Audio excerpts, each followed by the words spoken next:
Bismillahirrahmanirrahim. Alhamdulillahirabbil alamin. Allahumma salli ala Muhammad. Assalamualaikum warahmatullahi wabarakatuh. Hadirin hadirat yang dikasihi Allah Subhanahu wa taala. Pertamanya saya harap semua dengar apa yang saya dengar teknikal. Okey, dengar dengan baik tuan. Okey. Minta yang lain offkan audio supaya senang. Okey. Segala puji bagi Allah Subhanahu wa taala. Hadirin hadirat sekalian, bersama kita hari ini hadirin hadirat sekalian dalam talian. Pertamanya kita panjatkan kesyukuran kepada Allah Jalla wa Ala memberikan kita kesihatan, kelapangan untuk bersama-sama di malam ni secara talian. Dan ia bukannya mudah, tapi alhamdulillah, moga-moga Allah Subhanahu wa taala memberikan kita kekuatan, memberikan kita kelapangan, memberikan kita kesenangan untuk bersama-sama di wacana IQ Malaysia. Wacana, dialog, namakan apa saja ataupun debat yang bertajuk pencegahan dan rawatan COVID-19, Ivermectin versus vaksin. Hadirin hadirat dikasihi Allah Subhanahu wa taala, di luar sana banyak cakap-cakap, banyak pandangan. Ada yang mengatakan, adakah vaksin ini berkesan? 3 hari lepas kita ada kenyataan daripada menteri bahawa akan adanya dos ketiga. Masyarakat keliru. Adakah 2 dos ini memerlukan lagi dos ketiga? Adakah vaksin tak berkesan? Ada pula yang menyatakan sebagai alternatif, iaitu mengambil Ivermectin. Sebagai contoh, KKM sendiri telah mengemukakan clinical trial pada 25 Mei yang melibatkan 500 pesakit, di mana yang kita panggil sebagai kajian klinikal Ivermectin Treatment Efficacy in COVID-19 High Risk Patient, ITEC. Jadi masyarakat bertanya-tanya, adakah alternatif lain daripada vaksin? Maka semua persoalan ini, semua kekeliruan ini insya-Allah akan dibahaskan pada malam ini. Jadi sebelum dia menjadi lebih hangat, tidak lupa saya kepada penganjur pada dialog kita malam ini, iaitu Pertubuhan Kebajikan Al-Qayyim Malaysia, yang mana siaran ini juga boleh dilihat, boleh ditonton secara live di banyak medium-medium Facebook. Jadi sebelum kita pergi lebih jauh, saya ingin menghormati tuan rumah. Ini saya ingin menjemput Presiden Pertubuhan Kebajikan Al-Qayyim Malaysia, merangkap Ketua Jabatan Pengajian Islam, Profesor Madya Dr. Muhammad Rozami Ramli, untuk menyampaikan bukan sepatah, beberapa patah kata aluan. Silakan Doktor. Assalamualaikum warahmatullahi wabarakatuh. Alhamdulillah, nahmaduhu wa nasta'inuhu wa nastaghfiruh. Wa na'udzu billahi min syururi anfusina wa min sayyiati a'malina. Man yahdihillahu fala mudilla lah wa man yudlil fala hadiya lah. Asyhadu an la ilaha illallah wahdahu la syarika lah wa asyhadu anna Muhammadan abduhu wa rasuluh. Allahumma salli wa sallim ala Muhammad wa ala alihi wa sahbihi ajma'in, amma ba'd. Terima kasih kepada sahabat saya Dr. Muhammad Yusof selaku moderator pada malam ini, yang saya raikan dan muliakan ahli-ahli panel yang insya-Allah akan berdialog secara ilmiah pada malam ini dan beradab, iaitu Dr. Shihabuddin dan juga Tuan Zaki kita, Tuan Zaki Omar. Saya ucapkan terima kasih banyak-banyak, sekalung penghargaan daripada kami IQ Malaysia, Pertubuhan Kebajikan IQ Malaysia, merasa sangat-sangat gembira kerana pada malam ini kita dapat bersama-sama mengadakan dialog yang berformat ini. Mudah-mudahan isu yang menjadi polemik bersama-sama kita, yang sedang menjadi hangat diperbincangkan dalam kalangan orang-orang ramai dan juga pakar-pakar perubatan dan juga pakar-pakar online, maka hari ini kita selesaikan dengan kita mengadakan dialog mesra, kita panggil. Dialog mesra, bukan untuk bergaduh, bukan untuk berperang, tetapi untuk bertukar-tukar pandangan dan untuk menyatakan hujah masing-masing. IQ Malaysia pada awalnya merancang untuk memanggil orang ataupun panel yang tidak asing lagi, iaitulah Tok Ki kita, Datuk Nazim, tetapi oleh kerana ada kekangan, mereka menghantar wakil, iaitulah Tuan Zaki. Jadi pada mulanya kami pun orang kata apa, macam menggelabah sekejap lah bila dikatakan macam tak jadi. Tapi Alhamdulillah bila Tuan Zaki bersetuju untuk mewakili PPIM, maka kami merasakan ia satu penghargaan yang besar juga bagi kami. Dan juga Dr. Syahabuddin, terima kasih banyak-banyak. Tuan Zaki Omar, terima kasih banyak-banyak. IQ Malaysia sentiasa membudayakan wacana. IQ Malaysia sentiasa membudayakan dialog. Yang mana kita semua tahu, dialog merupakan di antara perkara yang sentiasa dilakukan oleh ulama-ulama silam untuk mencari kebenaran, untuk mencari pandangan yang terbaik. Kerana inilah sifat ulul albab, alladzina yastami'una alqaul fayattabi'una ahsanah. Golongan ulul albab ialah orang yang suka mendengar kata-kata dan mengikut yang terbaik daripada kata-kata yang dia dengar.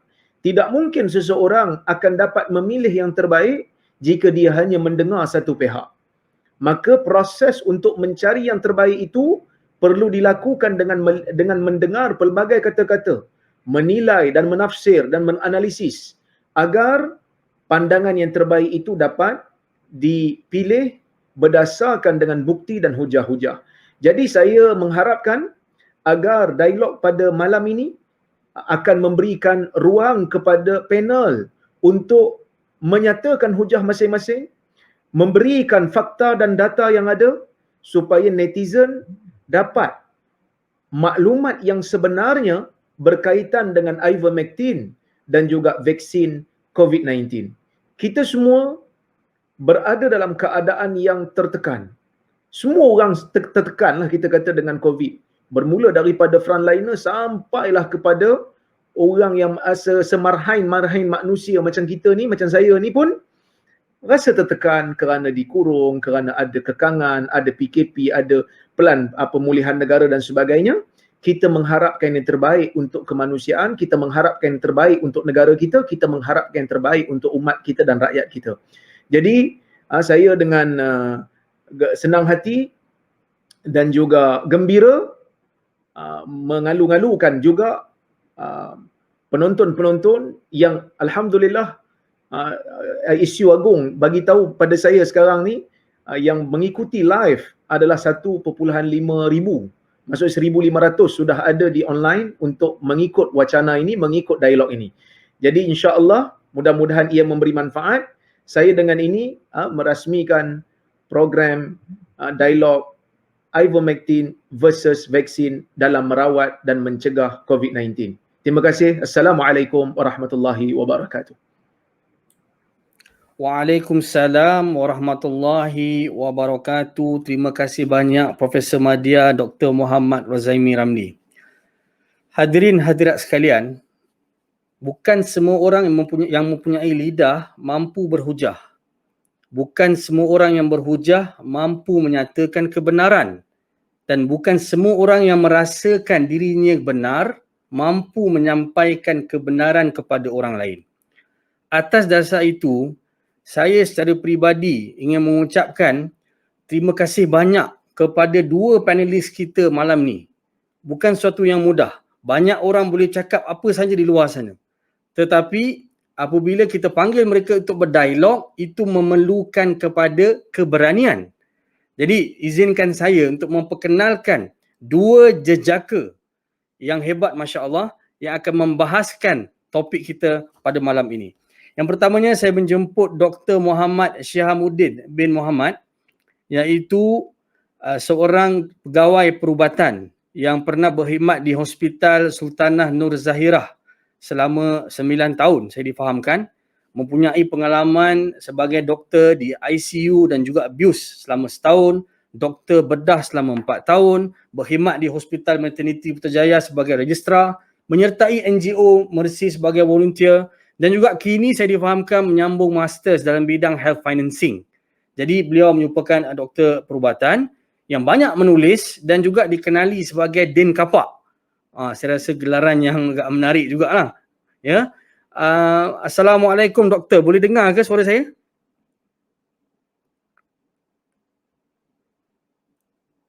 Mungkin doktor kena buka mic. Saya tak dengar. Okey, Waalaikumsalam. Alhamdulillah. Doktor sihat? Dah makan malam? Dengar suara saya tak? Okey, alhamdulillah. Okey jelas. Sihat. Syukur alhamdulillah. Okey. Yang kedua, Encik Muhammad Zaki. Ini di sebelah, saya tak pasti di sebelah kiri saya atau di sebelah atas saya. Sebab kita di dalam talian.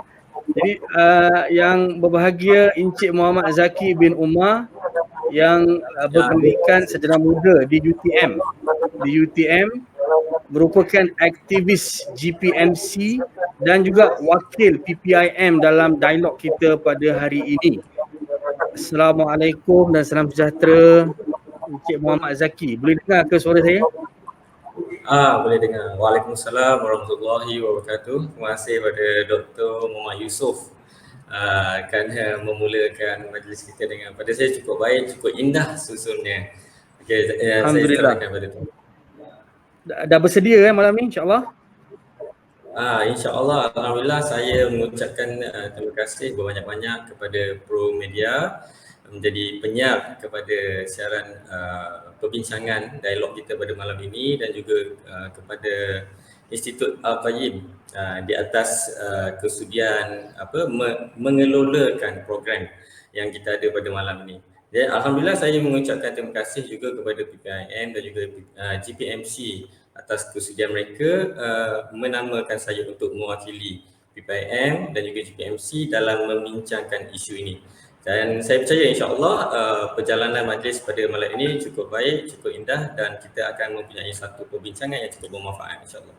InsyaAllah. Terima kasih banyak Encik Zaki. Okey, baik. Saya teruskan kepada format kita dan juga syarat untuk, saya ingat panelis dah tahu, sebab syarat dan format ni telah pun ditandatangani oleh kedua-duanya, tapi mungkin hadirin di luar sana yang menonton secara talian mungkin akan lebih jelas berkenaan dengan format dan syarat kita. InsyaAllah kita mulakan dengan format kita dahulu.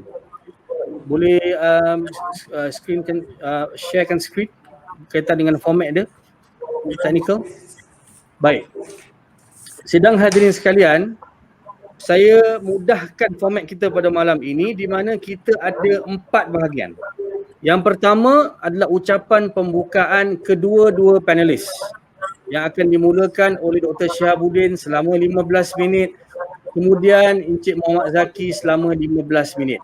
Dan jangan risau, kita akan ada timer di bawah. Maknanya panelis boleh tengok timer tu dan harap berhenti pada masa yang diberikan lah. Kalau tak nanti mic itu akan di-mute-kan. Okay. Sesi yang kedua ialah sesi respon balas, di mana setiap panelis akan membalas 5 minit untuk 2 kali. Maksudnya kita mulakan dengan Dr. Syihabuddin 5 minit, Encik Muhammad Zaki balas 5 minit, Dr. Syihabuddin balik 5 minit, kemudian Encik Zaki 5 minit. Total kita 20 minit. Sesi yang kedua. Sesi yang ketiga, sesi yang ditunggu-tunggu nanti, sesi interogasi, di mana kita akan mulakan dengan soalan daripada Encik Muhammad Zaki kepada Dr. Syihabuddin selama 10 minit. Kemudian soalan Dr. Syihabuddin kepada Encik Muhammad Zaki selama 10 minit. Setelah itu, kita akan buat penggulungan kesimpulan 5 minit masing-masing, dimulai dengan Encik Muhammad Zaki dan juga ditutup dengan Dr. Syihabuddin. Jadi hadirin hadirat sekalian, kalau anda beranggapan moderator akan tanya soalan, minta maaf, moderator memang tak tanya soalan. Saya menerima banyak PM yang bertanyakan, suruh tanya tu, tanya ni, saya minta maaf. Juga hadirin di luar sana, ini adalah sesi ilmiah untuk kita kontrol, biar sesama panelis saja akan bertanya soalan, insya-Allah. Baiklah, saya ingat jelas pada kita, saya nak pergi kepada syarat-syarat umum dan syarat khusus.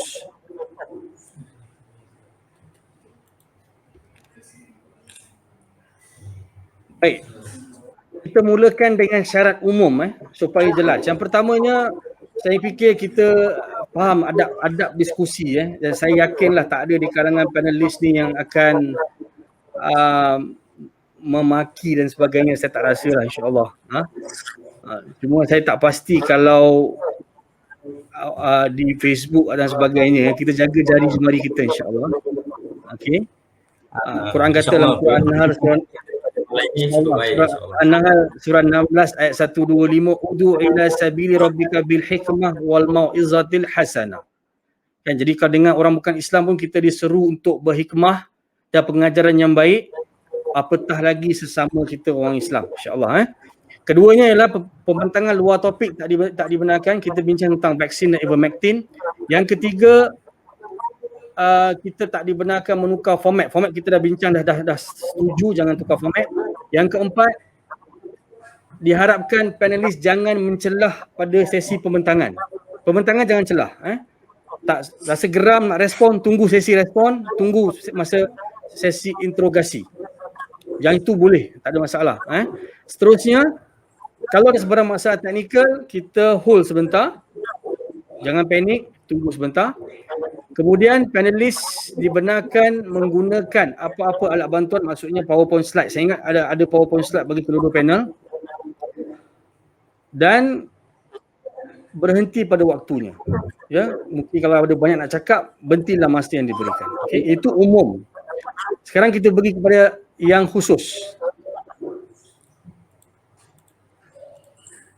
Baik, yang khusus berkaitan dengan khusus, ini adalah pada sesi interogasi nanti. Saya akan jelaskan lagi sekali nanti. Saya akan jelaskan. Cuma saya nak jelaskan di sini ialah sesi interogasi ini adalah sesi pertanyaan antara panelis. Yang tadi saya katakan dimulakan dengan Encik Muhammad Zaki kepada Dr. Syahabuddin nanti. Saya akan jelaskan lagi sekali nanti. Secara ringkasnya ialah boleh bertanya sebanyak soalan pun dalam masa yang diberikan. Dan yang bertanya boleh mencelah pada bila-bila masa. Maksudnya kalau tak puas hati dengan jawapan yang menjawab tu, boleh celah, boleh potong, boleh minta penjelasan lebih dan sebagainya. Yang menjawab pula tak boleh menjawab dengan soalan. Kalau dia bertanya, yang itu pun menjawab dengan pertanyaan, yang ini pun jawab dengan pertanyaan, akhirnya kita besok baru habislah forum ni. Yang seterusnya ialah yang menjawab boleh pilih. Tak nak jawab soalan tersebut, sama ada tak mempunyai jawapan atau dia tak ada refuse to answer, boleh, tak ada masalah. Saya akan jelaskan lagi sekali pada sesi yang kemudian nanti. Saya fikir semua dah bersedia. Kalau dah bersedia, buat thumbs up. Dr. Syahabuddin okey? Okey, jadi saya tanpa membuang masa, saya menjemput sesi pembukaan 15 minit. Dr. Syahabuddin dipersilakan. Okay, boleh share screen. Boleh share screen slide saya. Okey, sebentar, technical. Suara saya dengar clear? Suara dengar, alhamdulillah.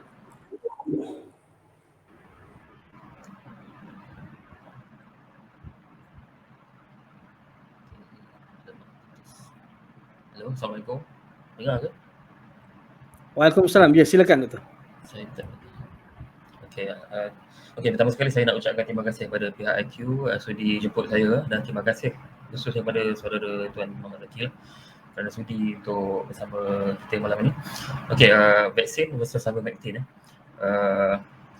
Saya akan bincangkan secara umum tentang keselamatan vaksin versus ivermectin, keberkesanan vaksin dan ivermectin, immunogenicity, kebolehan untuk menghasilkan antibody dan beberapa isu berkaitan. So, secara ringkasan, slide saya ni secara ringkasan, vaksin dari sudut keselamatan selamat. Tapi ivermectin dia selamat. Tapi kalau kita pakai dalam dos yang tinggi, yang kita tak tahu berapa, yang tak dikawal, preskripsi beli sendiri itu, tak tahu keselamatan dia. Dan dari segi keberkesanan, vaksin berkesan, ivermectin kajian bermasalah. Dari segi sudut immunogenicity, kelebihan untuk menghasilkan antibody, vaksin terhasil, ivermectin dia tidak menghasilkan antibody lah. Okey, yang seterusnya, ini saya nak beritahu orang kata tak ada data, ini tentang safety, keselamatan. Tak ada data untuk vaksin. Ini data keselamatan untuk vaksin dikumpulkan dalam satu meta-analisis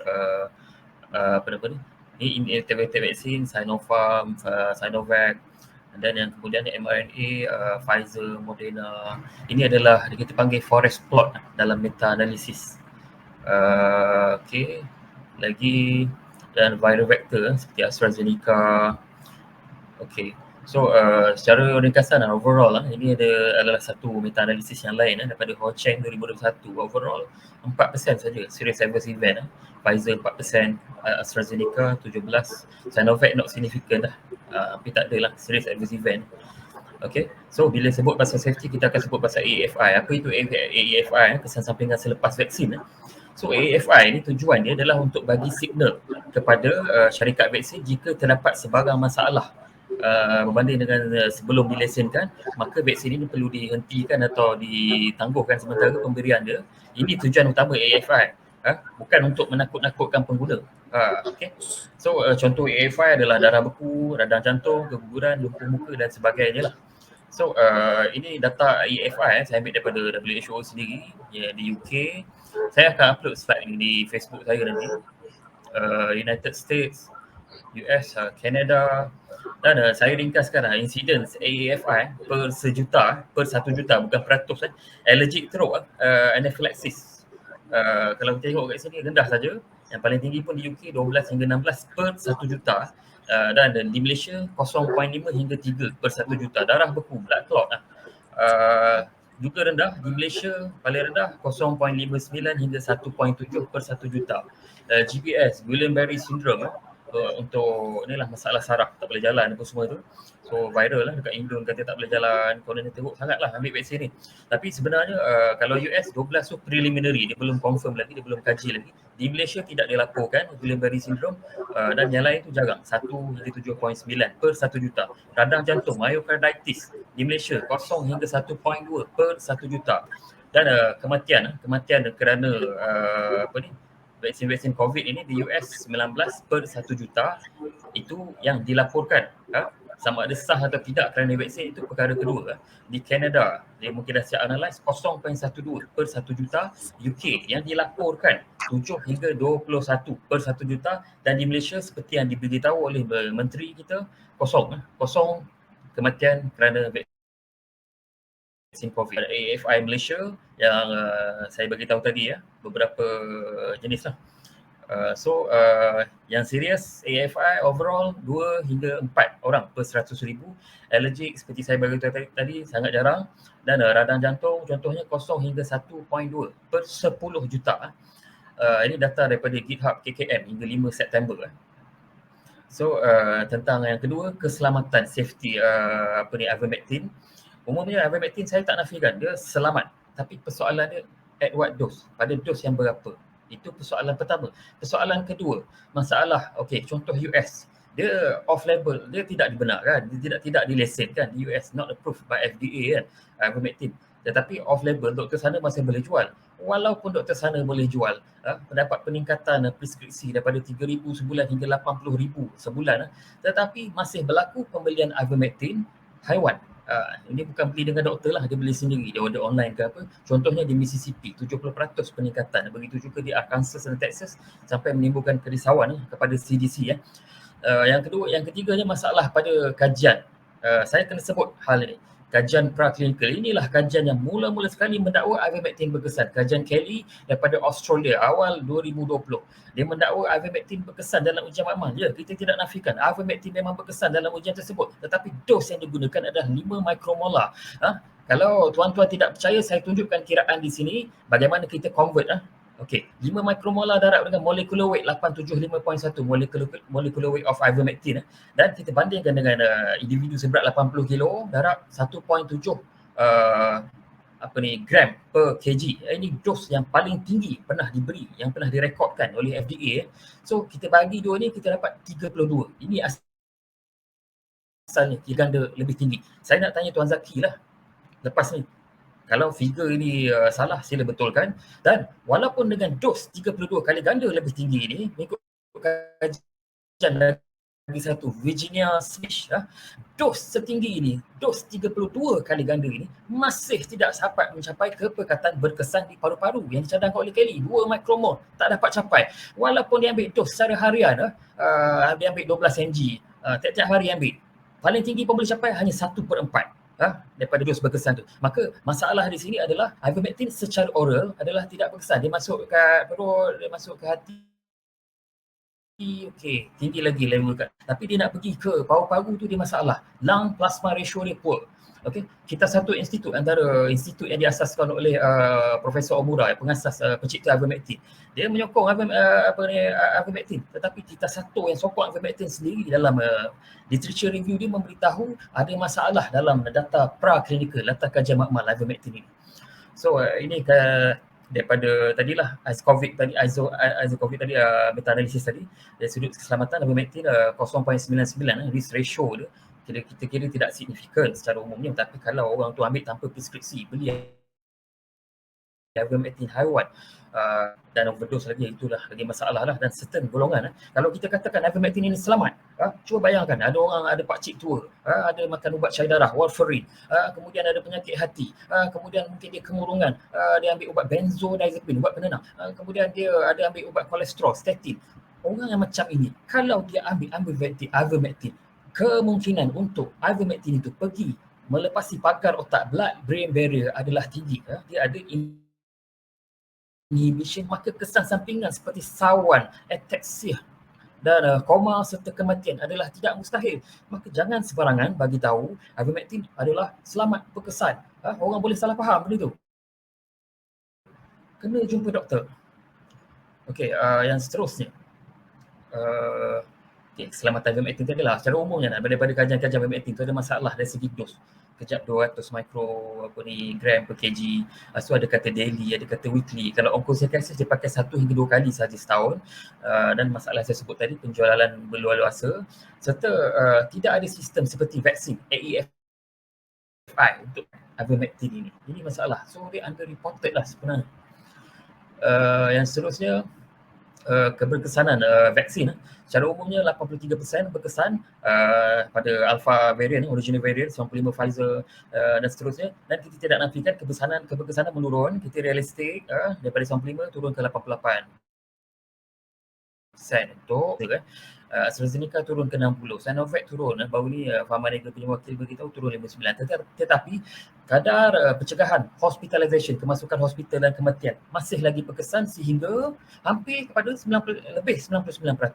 Keberkesanan ivermectin banyak masalah. Ringkasannya, semua kajian itu high risk of bias.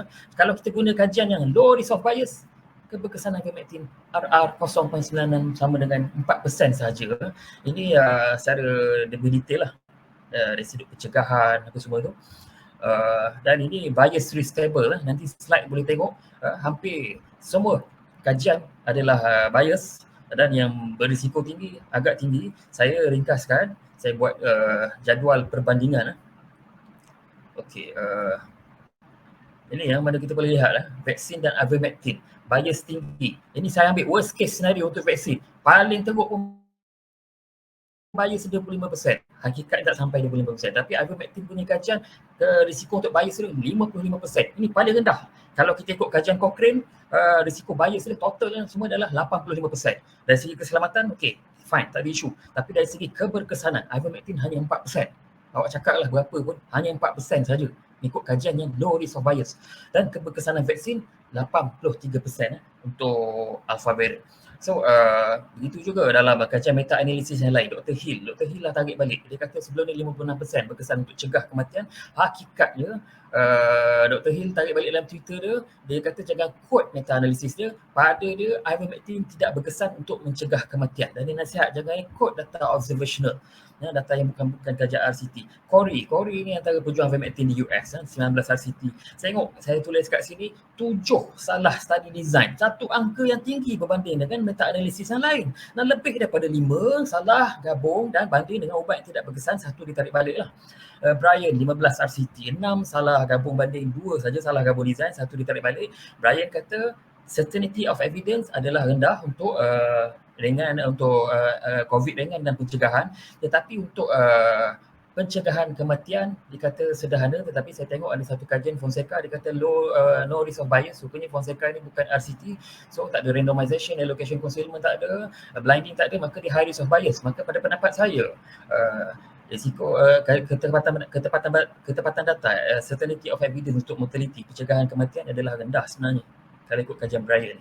Cochrane 14 RCT, kosong salah gabung atau banding dengan ubat yang lain, kosong salah design, overall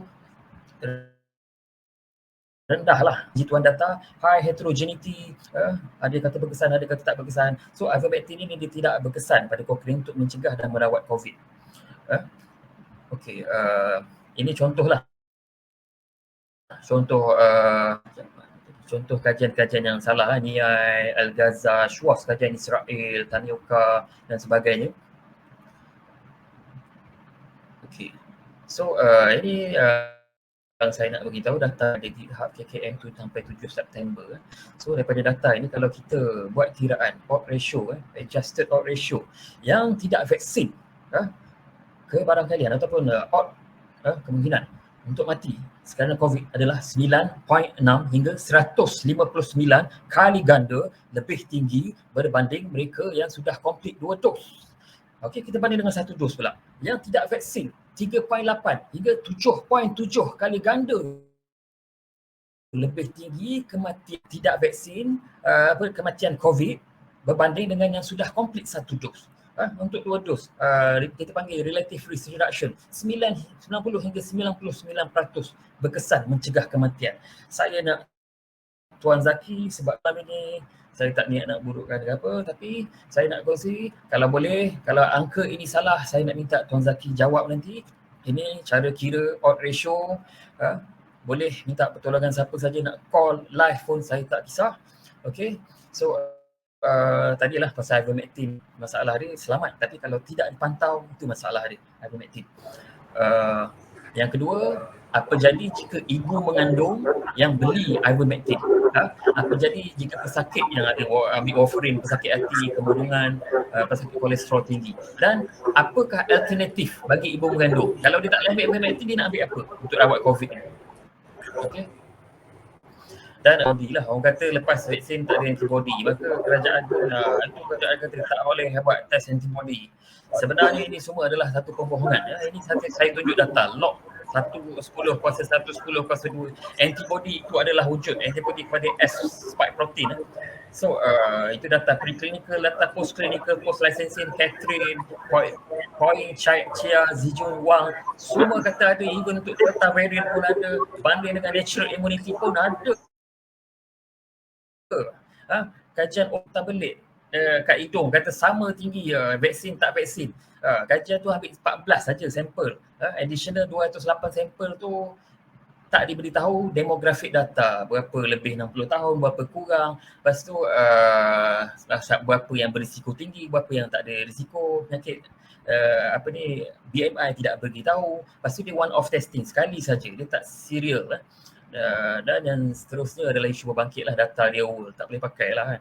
Uttar Pradesh kononnya turun kes COVID kerana ivermectin. Tanioka pun sama juga seperti saya beritahu tadi, kajian yang bermasalah di Sub-Sahara. Keberkesanan memang menurun dalam COVID tapi masih berkesan untuk mencegah kematian dan masuk hospital. Sebab itu kita cadang untuk dos ketiga, dan vaksin berkesan untuk kanak-kanak, remaja serta ibu mengandung serta selamat. Dan ini bukan sekadar pandemik ivermectin, ia juga adalah pandemik pseudoscience dan menggunakan nama perjuangan hak asasi. So itu saja daripada saya. Baik, terima kasih banyak. Alhamdulillah, satu penjelasan yang baik. Baik, kita teruskan kepada Encik Muhammad Zaki dengan ucapan pembukaan 15 minit. Kita mungkin beri masa sikit untuk pada teknikal untuk uploadkan slide sebab Encik Muhammad Zaki tak boleh upload pada second device. Jadi kita berikan masa insya-Allah. Bila slide tu telah di start sharing, Encik Zaki boleh terus mula, masa akan berjalan. Silakan teknikal.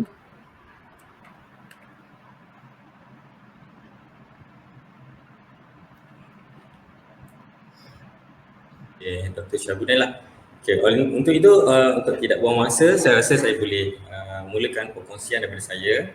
Okey, pertamanya saya tertarik dengan vaksin yang dikatakan 2 dos cukup berkesan untuk mencegah COVID 90 hingga 99%.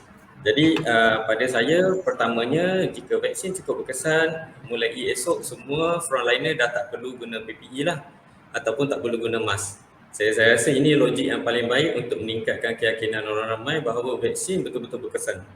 Okey, jadi konteks kita dalam perbincangan pada hari ini adalah mengenai pencegahan dan juga rawatan. Okey, kita tengok dari sudut ivermectin dan juga vaksin.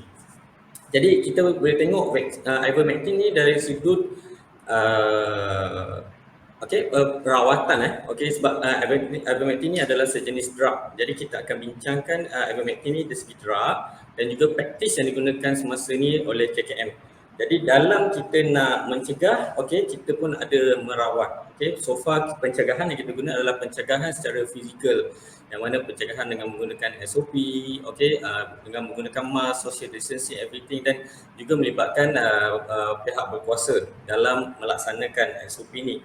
Dan kalau kita tengok rawatan yang dikelolakan untuk mencegah COVID-19 adalah di peringkat KKM. Okey, tiada pihak yang membuat rawatan selain daripada rawatan yang dikelolakan oleh KKM dan dianggap sebagai satu rawatan yang bertauliah. So kalau kita tengok COVID-19 ni sebenarnya adalah satu kumpulan simptom-simptom penyakit dan kesan daripada jangkitan virus.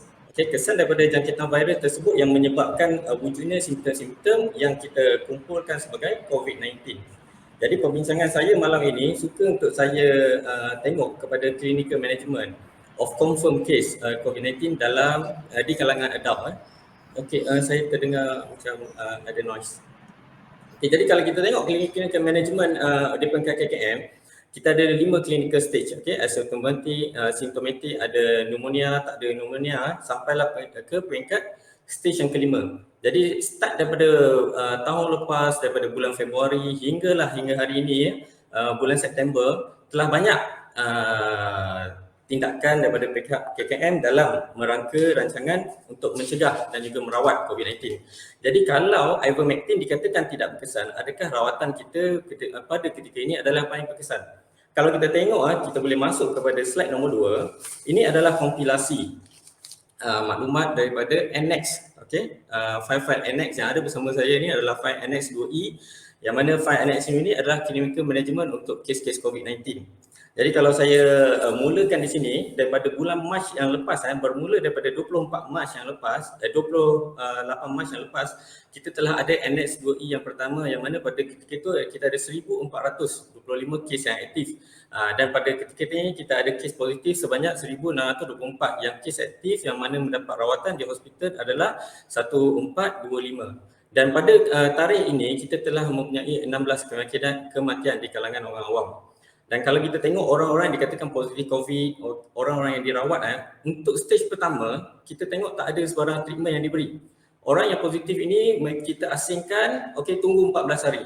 Apa yang jadi dengan dia? Jadi dalam tempoh 14 hari itu mereka diasingkan suatu tempat, kita tengok apa yang berlaku pada diri dia, sejauh mana virus dalam badan dia tu bertindak balas, dan kita akan tengok adakah dia akan masuk pada stage-stage yang seterusnya. Jadi kalau kita tengok pada clinical management yang pertama, okey, ada rekan dengan saya semua record ni.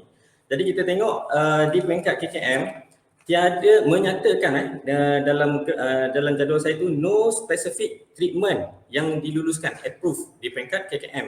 Jadi kalau kita tengok daripada stage pertama no treatment, dan daripada stage kedua kita dah mula menggunakan hydrochloroquine pun. Okey, dalam tempoh bermula daripada 28 Mac ni.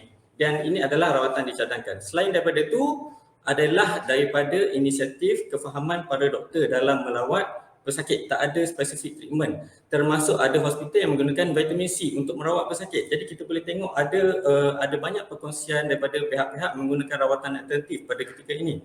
Okey, sampailah ke stage 5 pun kita masih menggunakan hydrochloroquine termasuk dengan lopinavir dan juga ritonavir. Dan pada ketika ini, okey, Annex 2E bermula daripada 28 Mac ni kita guna selama 6 bulan. Dan dalam tempoh 6 bulan tersebut, kematian mencecah kepada 134. Okey, dalam tempoh 6 bulan tersebut ada tambahan 118 kematian lagi. Dan di sini pada 28 September KKM mengeluarkan satu dokumen baru Annex yang updated, yang mana hydrochloroquine dikeluarkan daripada rawatan, dan favipiravir antiviral dimasukkan sebagai salah satu treatment.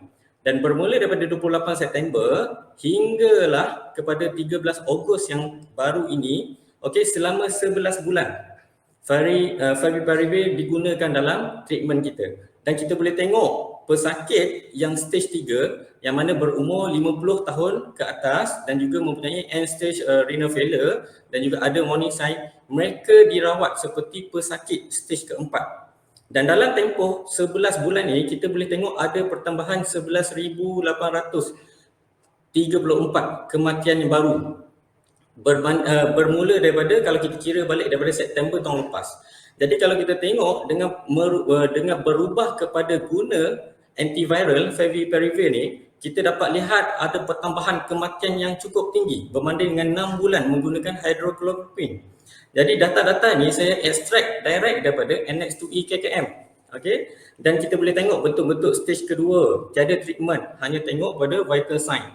Kalau orang tu immunity dia rendah, okey, tak boleh nak melawan jangkitan, dia masuk pada stage 3. Masuk pada stage 3, kita ada betul-betul treatment yang seterusnya. Kalau dia berumur 50 tahun ke atas, kita guna Favipiravir untuk dia. Dan kalau masuk pada stage keempat, okey, kita menggunakan Favipiravir termasuk dengan dexamethasone, okey, metyl prednisolone sebagai satu tambahan rawatan. Dan sampai stage 5, kalau kita tengok stage 5 pada awal tahun lepas kita masih gunakan hydrochloroquine. Kalau saya tengok pada NX29 start daripada September 2020 sampailah kepada 30 Ogos ni, NX29 ni hanya satu bentuk rawatan yang bersifat bantuan hayat. Tiada satu bentuk treatment khas yang boleh digunakan untuk menghapuskan jangkitan virus dalam badan. Okay, simptom-simptom yang dirawat, COVID-19 yang dirawat adalah simptom pada tubuh tersebut, bukan kita menyerang virus tersebut. Ini adalah yang dikatakan rawatan-rawatan yang dibuat selama ni. Jadi apa yang kita buat selama ni adalah kita memberi bantuan hayat kepada pesakit.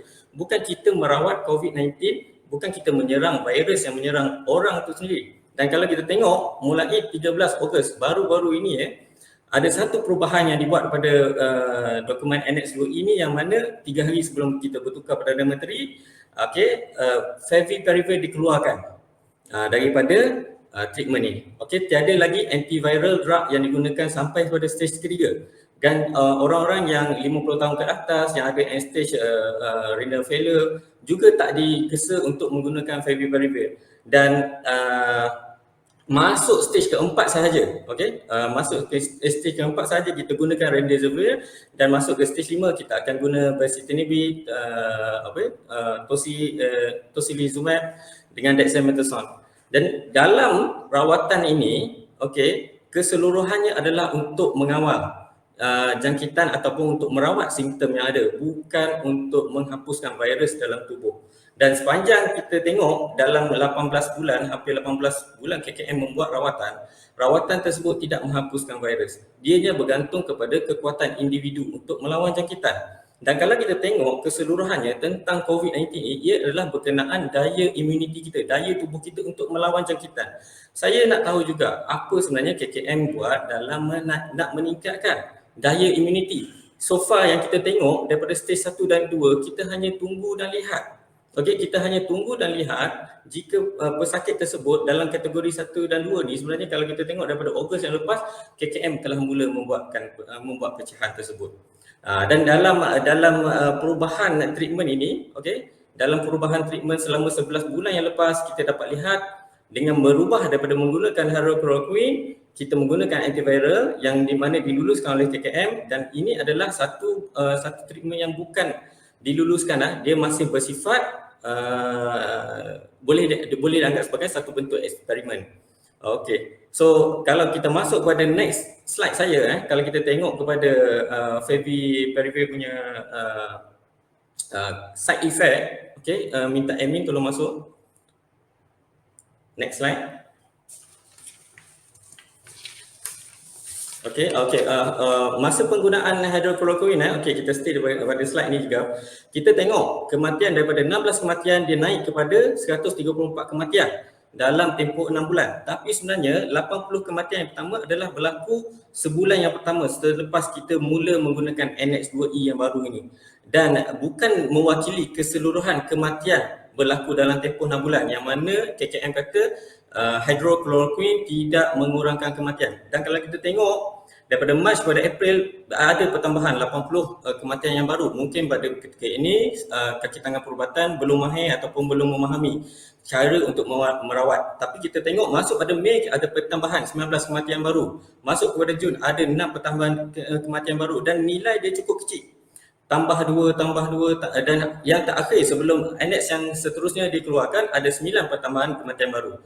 Dan selepas kita menggunakan annex dan kaedah rawatan yang baru, kita dapat pertambahan 11,000 kematian dalam tempoh 11 bulan yang akan datang. Jadi ia kalau kita dapat lihat di sini, masuk pada next slide, penggunaan antiviral drug yang kita ada sekarang sebelum pada 13 Ogos, kita boleh lihat Favipiravir ni meningkatkan, berisiko meningkatkan bilangan kandungan asid urik dalam darah, boleh mengakibatkan diarrhea kepada pesakit, juga boleh meningkatkan enzim yang boleh menyebabkan inflammation dalam hati dan juga boleh mengurangkan ataupun merosakkan jumlah neutrofil ataupun salah satu kandungan daripada sel darah putih kita. Jadi kat sini boleh meningkatkan dan situasi ini boleh meningkatkan risiko jangkitan bakteria dalam paru-paru, dan kita boleh lihat banyak perkongsian daripada para pesakit yang mana mereka ditahan lebih lama dalam wad disebabkan mereka ada jangkitan pada paru-paru. Jadi ini adalah daripada prosedur yang telah sedia ada digunakan oleh KKM, dan kita tak nampak ada unsur menggunakan balik hydrochloroquine HQ ni lah kan. So dalam tempoh 11 bulan yang lepas kita boleh lihat track record yang berbeza dengan menggunakan hydrochloroquine yang dikatakan bukan bentuk antiviral, tapi dia sebenarnya menambahkan daya imuniti tubuh, dia jadi immune booster. Termasuk dengan konsep ivermectin, dia jadi immune booster kepada tubuh, dan kuantiti ini sepatutnya dibawa KKM. Saya memang mengalu-alukan KKM untuk mengajak sama-sama doktor-doktor yang pro kepada treatment ivermectin ini untuk sama-sama join menghasilkan satu bentuk kajian dan juga kaedah prosedur penggunaan ivermectin dalam rawatan. Yang kita lihat adalah kita merujuk kepada kajian luar, dan kajian yang dibuat oleh KKM sendiri kita tak guna kepada pesakit yang duduk dalam peringkat awal jangkitan. Virus mula bereplikasi, virus mula bertambah banyak dalam badan. Kita sepatutnya menggunakan produk tersebut pada peringkat awal supaya jangkitan itu dapat dihentikan. Kerana kita dah tahu dia ni positif. Walaupun dia tak ada simptom tapi dia positif. Jadi sejauh mana tubuh dia sesuai untuk melawan jangkitan, kita perlu mula daripada awal. Kalau kita tengok kepada remdesivir pun, daripada kajian yang melibatkan remdesivir, dia kata kalau dah lebih daripada 10 hari jangkitan, tak berkesan penggunaan remdesivir dan boleh mengakibatkan kesan-kesan buruk pada tubuh pesakit itu sendiri. Jadi saya ada masa 1 minit setengah lagi, dan saya percaya dalam kita nak melawan COVID-19 ni, dia bukan berkenaan dengan vaksin semata-mata. Kalau kita tengok pada konsep vaksin itu sendiri, vaksin adalah tujuan kita nak mengenalkan badan kita dengan virus tersebut, dengan sifat virus tersebut, antigen dia, supaya kita ada antibody yang mana kalau kita ada jangkitan tersebut pada masa akan datang, kita boleh melawan lebih baik dengan lebih berkesan. Itu konsep vaksin. Jadi vaksin ni sebenarnya adalah satu persediaan untuk dijangkiti. Dia bukan untuk mencegah ataupun menolak COVID-19 secara total, kerana kita dah tahu virus tu ada di mana-mana. Jadi tujuan idea vaksin ini diperkenalkan supaya ia menjadi satu persediaan untuk kita berdepan dengan COVID-19. Dan treatment melibatkan ivermectin ni seperti mana yang Dr. kongsikan tadi, kita melihat kepada konsep rawatan untuk pesakit yang dah masuk kepada stage yang lebih tinggi. Tapi yang ditekankan untuk penggunaan ivermectin yang banyak dibincangkan dalam media sosial yang mana digunakan oleh para doktor alternatif, Mafim semuanya, termasuk Prof Mustafa. Saya percaya kita bercadang dan menggerakkan penggunaan ivermectin ini dari peringkat awal, bukan ketika pesakit dah kronik. Jadi di sini kalau nak membincangkan secara lebih detail tentang bagaimana ivermectin digunakan dosnya, kita perlu ada satu sesi lain. Baik, terima kasih kepada Encik Zaki. Ingin saya ingatkan semula pada panelis semua, tajuk kita adalah pencegahan dan rawatan COVID-19 ivermectin versus vaksin. Jadi sebenarnya memang kita kena bincangkan tajuk tu di sini. Itulah tajuknya insya-Allah. Baik, saya ingat terima kasih Encik Zaki pembentangan yang baik. Kita akan pergi kepada sesi seterusnya. Saya ingat Dr. Syahabuddin pun tak sabar-sabar lagi. Dr. Syahabuddin silakan untuk 5 minit respon kepada sesi yang sebelumnya tadi. 5 minit respon dipersilakan.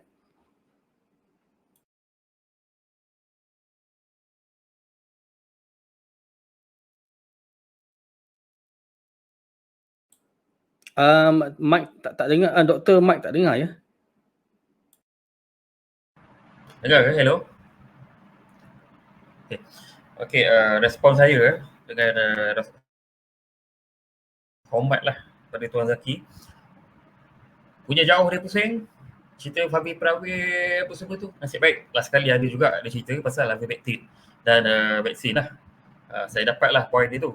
Saya tak mahu cerita lebih pasal Favipiravir atau ivermectin, tetapi terdapat kesalahan lah dalam ulasan itu kalau nak banding kematian. Kita dalam satu kajian ni, kalau kita nak tengok data retrospektif contohnya, kematian 2020, kematian 2021, kenapa meningkat? Kita kena tengok confounder, pemboleh ubah yang lain. Tahun 2020 tak ada Delta variant. Tahun 2020 seperti mana yang Datuk Seri Najib kata, PKP berkesan, orang ikut. Tahun 2021 ada pintu belakang, PKP tak berapa berkesan. So ini antara faktor-faktor yang perlu kita consider. Kenapa masa tu kurang kematian, kenapa sekarang tinggi kematian. So saya nak pergi direct kepada vaksin. Dia kata vaksin adalah persediaan untuk dijangkiti. Dan awal tadi dia cakap kalau 90 hingga 99% berkesan untuk pencegahan. Dia cakap, dia quote, saya quote dia balik, maka tak perlu pakai PPE. So saya nak ulas balik. 90 hingga 99% itu data daripada GitHub sampai 7 September adalah untuk pencegahan kematian kerana COVID. Bukan saya sebut, bukan GitHub sebut, untuk cegah jangkitan. Saya harap saudara Zaki boleh jelas bab ni. Untuk persediaan untuk dijangkiti. Yang ni saya tak berapa faham sebenarnya point dia. Tapi saya cuba jelaskan . Kita bagi vaksin, kita initiate antibody. Dan badan belajar kenal kuman. So bila pada satu masa akan datang, kalau dia ada jangkitan kuman, maka ada, kalau baru kena, ada IgM, antibody yang acute akan respon. Kalau dah lama sikit IgM dah tak ada, IgG masih ada. Kalau sampai satu masa antibody waning, dah berkurang, kita masih ada defend kat belakang itu, iaitu B atau T cell memory yang akan respon, yang akan bantu. Mungkin lambat sedikit dan itulah yang orang kata perlunya third dose. Okay. Dan yang dia sebut tentang ivermectin untuk rawatan awal difokus. Seperti dalam webinar saya sebelum ini, saya ada ulas apa masalah ivermectin untuk mencegah dan untuk merawat, kajian-kajian. Saya ulas dari sudut kajian. Kalau kita tengok data dia, risk ratio 60%, 70% nampak berkesan. Tetapi kita dalam kajian klinikal, dalam meta-analisis, apa yang kita kena rujuk adalah risk of bias. Kajian ini dibuat dengan bias, digabung dengan ubat tak berkesan, kajian yang menipu. Maka risk of bias tinggi. And then yang kedua, kejituan data, sistem GRA itu kita perlu ikut dalam mana-mana meta-analisis. So kalau tengok kajian Corey, dia guna 3 RCT, 1 ditarik balik Algaza, dah tak betul. 2 observational, Carvalho melibatkan gabungan dengan Carrageenan, dah tak boleh ubah yang lain. Alam observational tak melibatkan randomization, wrong study design. Behera dalam Brian Behera ni retrospective study lah.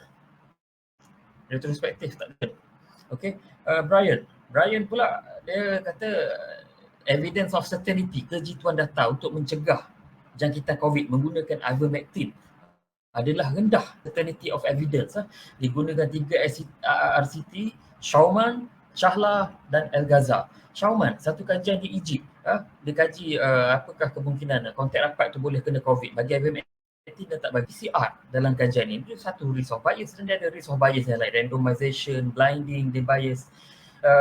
Dia pakai Chahla macam tadi combine dengan ubat lain, Carrageenan. And then Chahla juga adalah ada bias lah dalam randomization, allocation. Begitu juga dalam mild outpatient. Hill ada 8 RCT. Corey dia tak beta analyze pun, dia just buat literature review saja dalam myelin operation. Brian tak ada dalam myelin operation, ada. Dan kalau kita tengok 8 RCT yang he lulas tu,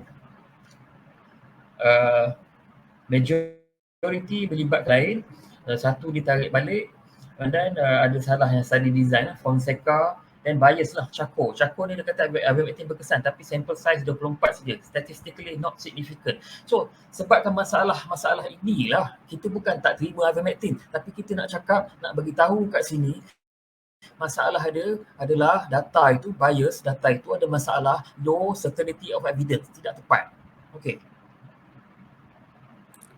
Okey, baik. Terima kasih Dr. Mat Syahabuddin. Encik Muhammad Zaki mungkin bersemangat untuk merespons semula. Silakan selama 5 minit.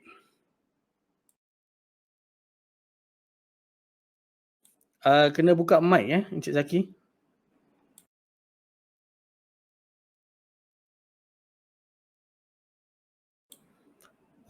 Mic kena dibuka. Ada okey, sekarang dah boleh dengar.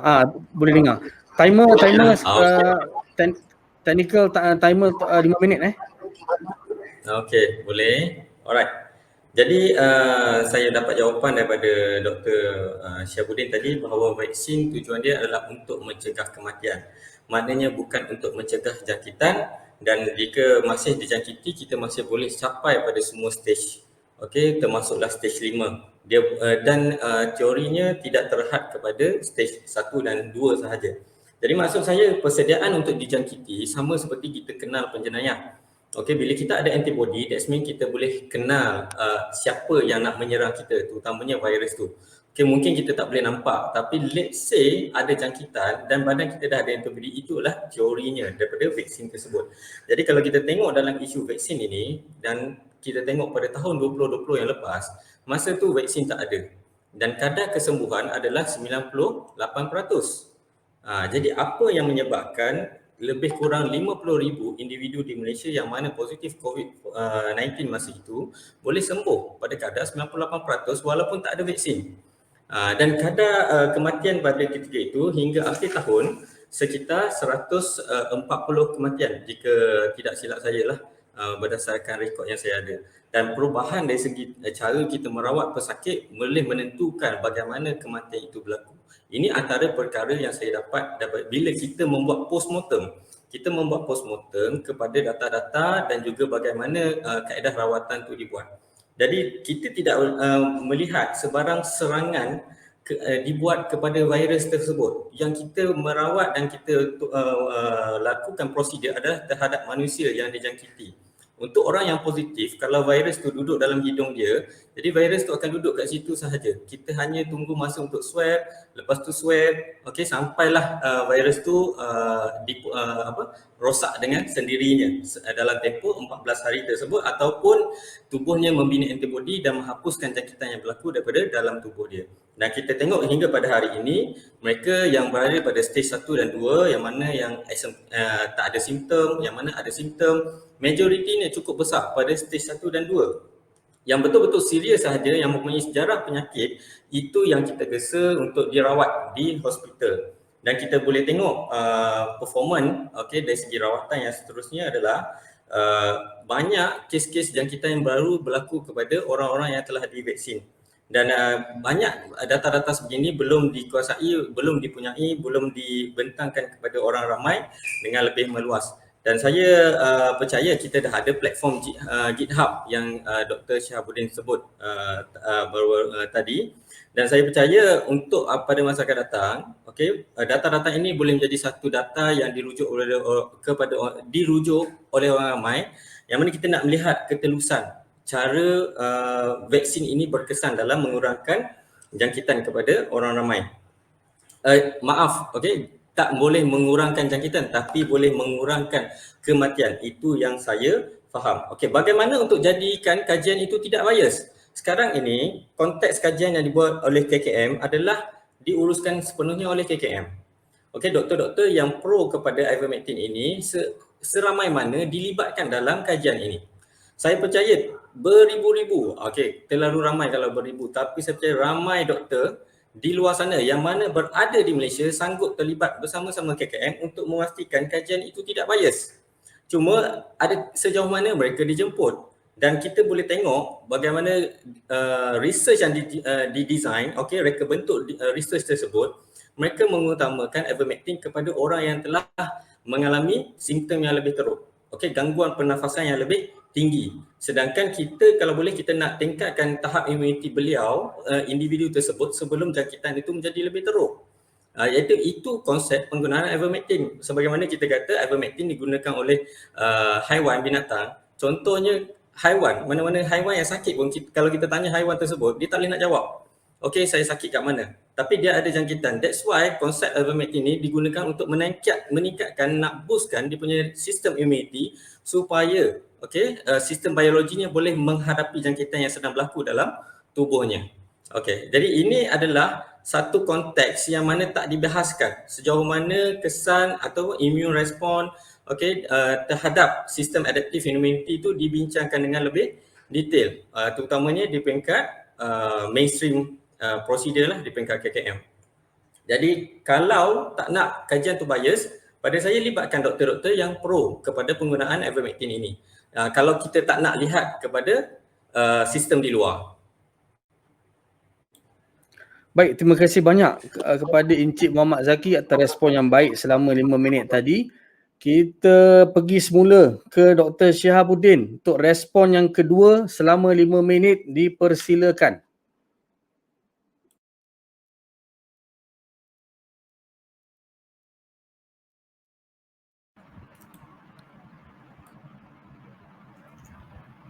Dengar suara saya?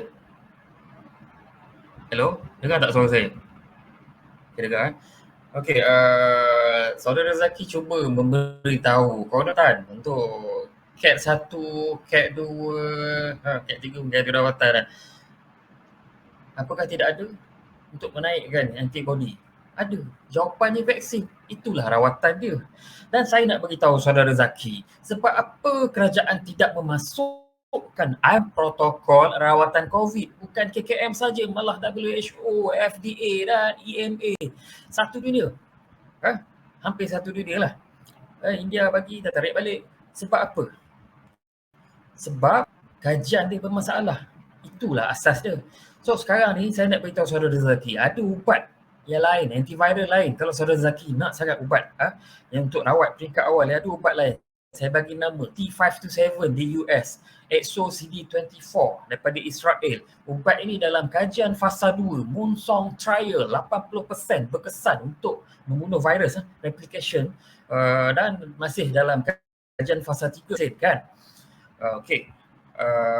Dan kalau kita tengok data di Malaysia, negeri-negeri yang tinggi kadar vaksinasi seperti Lembah Kelang, Labuan, kita banding pula negeri-negeri yang rendah kadar vaksinasi. Ini boleh buka data COVID Now, boleh tengok sendiri graf tu.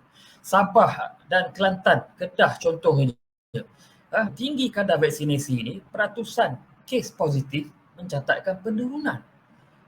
Yang kedua, kemasukan ke hospital mencatatkan penurunan. Keperluan alat bantu pernafasan mencatatkan penurunan. Berbanding dengan negeri-negeri yang tinggi, yang rendah kadar vaksinasi. Di Kelantan, di Sabah, semua parameter itu meningkat. Apakah ini tidak jelas? Yang kedua pasal risk of bias. Saya ni bukanlah pakar dalam kajian klinikal. Kita menilai risk of bias ni ada kaedah dia dalam meta-analisis systematic review. Saya tak boleh jadi assessor.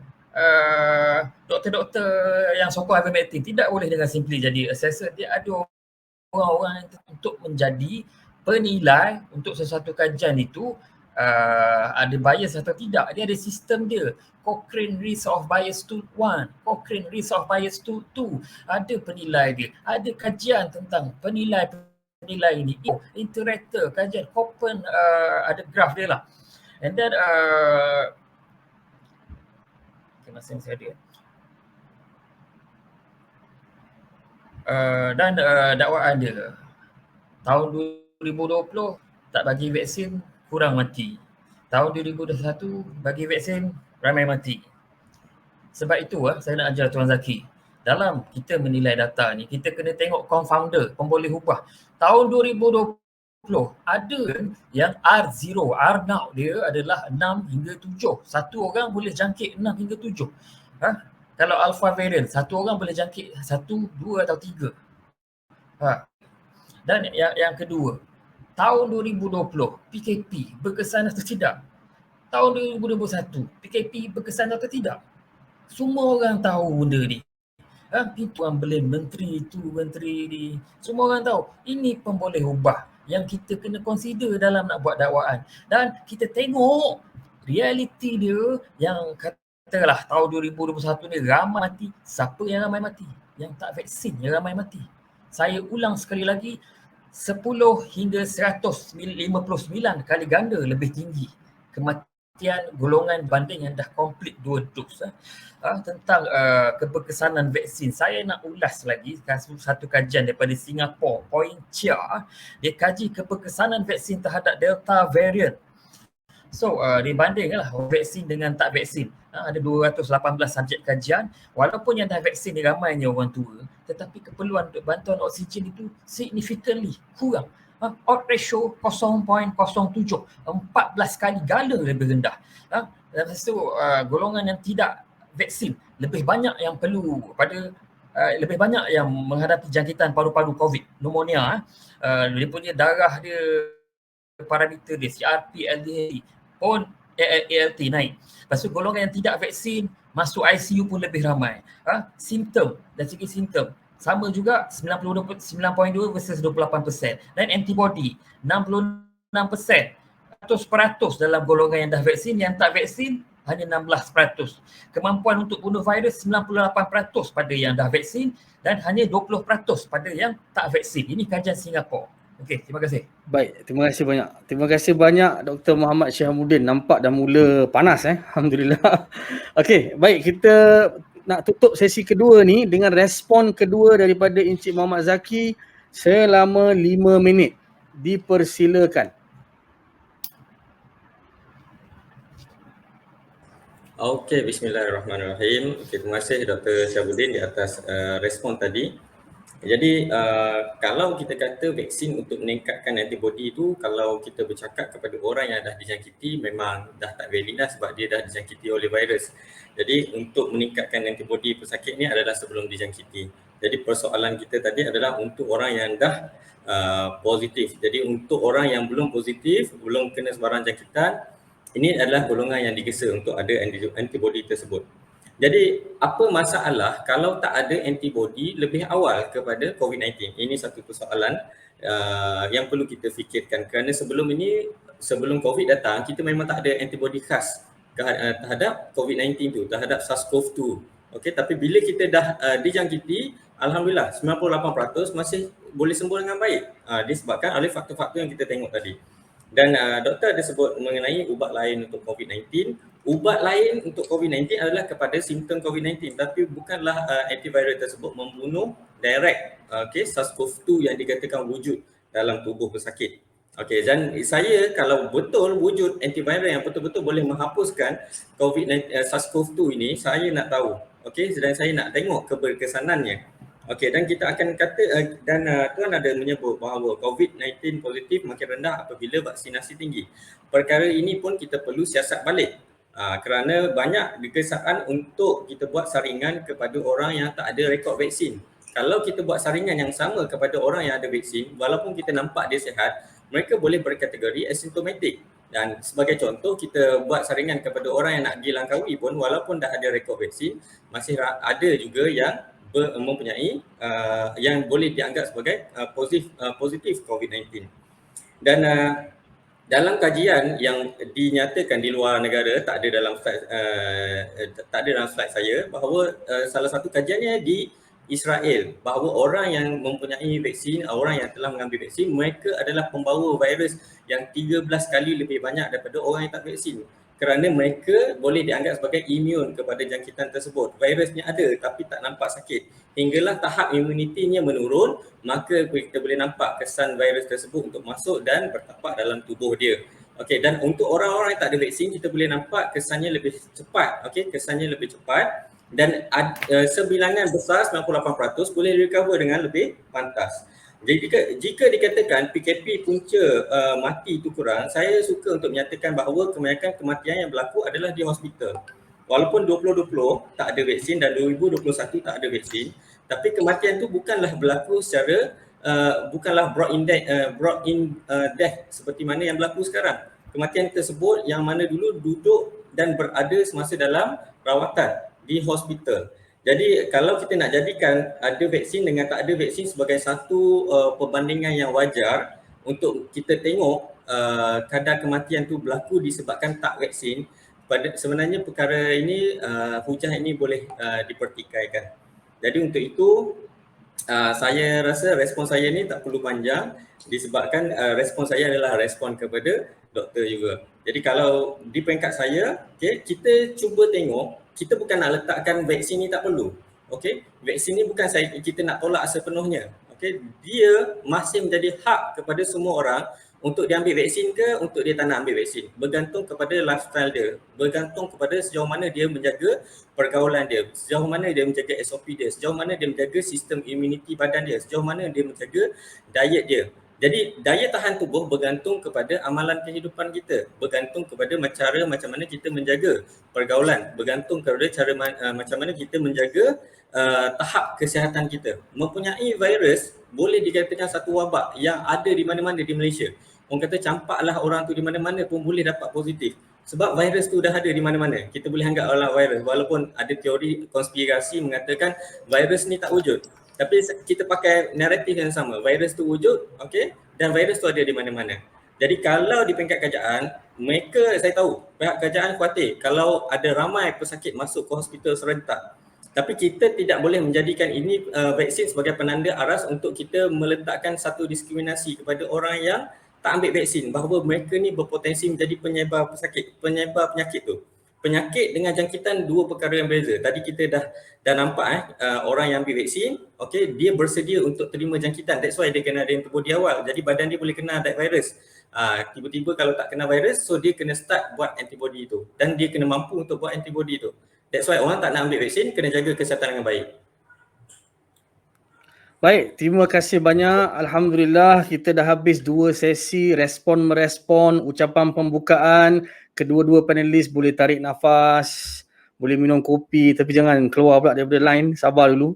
Kita akan masuk pada sesi seterusnya lebih seronok lagi insya-Allah. Buat masa ni saya syukurlah masing-masing panelis dalam keadaan yang baik. Baik, saya akan jelaskan lagi sesi ni sebab mungkin ada yang tak biasa, sama ada yang pernah tengok sesi interogasi ataupun yang sebelum ni mungkin pertama kali termasuk panelis sendiri. Baik, saya jelaskan supaya faham kedua-dua panelis ni. Kita ada 4 syarat asas berkaitan dengan syarat khusus ni. Interogasi bermaksud soalan daripada panelis kepada panelis yang lain. Okey. Yang pertama ialah panelis boleh bertanya seberapa banyak soalan dalam tempoh 10 minit. Maksudnya bukanlah tanya 10 soalan, tak ada. Maksudnya tanya satu soalan, boleh tanya lagi selama 10 minit ni. Tanyalah berapa banyak soalan nak tanya. Okey. Itu yang bertanya. Yang kedua, panelis yang bertanya boleh mencelah pada bila-bila masa. Maksudnya kalau yang akan bertanya nanti Encik Zaki tak puas hati dengan jawapan Dr. Syahamuddin, boleh tanya lagi, boleh mencelah. Dia jadi free flow discussion. Kemudian panelis yang menjawab tak boleh menjawab soalan dengan soalan. Maksudnya kalau nak jawab soalan dengan soalan, kalau panelis bertanya izinkan boleh. Tapi kalau dia tanya, yang ni tanya kenapa macam ni, kenapa macam tu pula, kenapa macam ni pula, saling bertanya, yang menjawab akhirnya moderator lah. Kan? Jadi pastikan soalan tu dijawab dan boleh dicelah pada bila-bila masa, dan soalan mesti berdasarkan pada topik. Sebab kita bincang hari ni 2 topik, vaksin dan ivermectin, bukan vaksin semata-mata. Yang keempatnya ialah panelis yang menjawab boleh memilih untuk tidak menjawab soalan. Maksudnya katakan rasa soalan ni tak ada kaitan atau saya tak tahu soalan ni, boleh proceed ke soalan yang berbeza.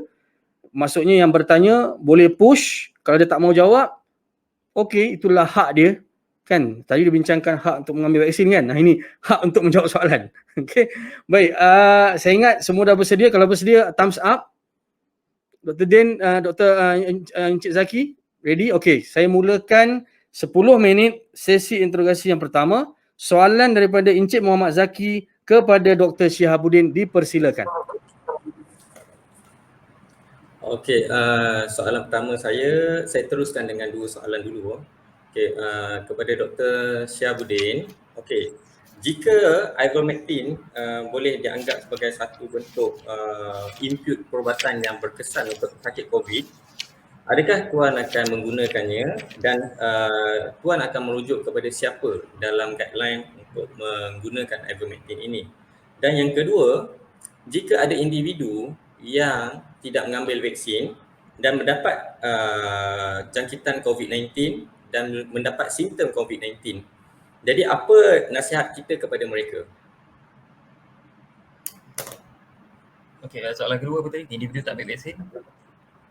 Kalau tak ada ambil vaksin, kena jangkitan COVID-19, kena simptom-simptom COVID-19, apa nasihat kita kepada mereka? Okey, soalan pertama, jika ivermectin berkesan. Saya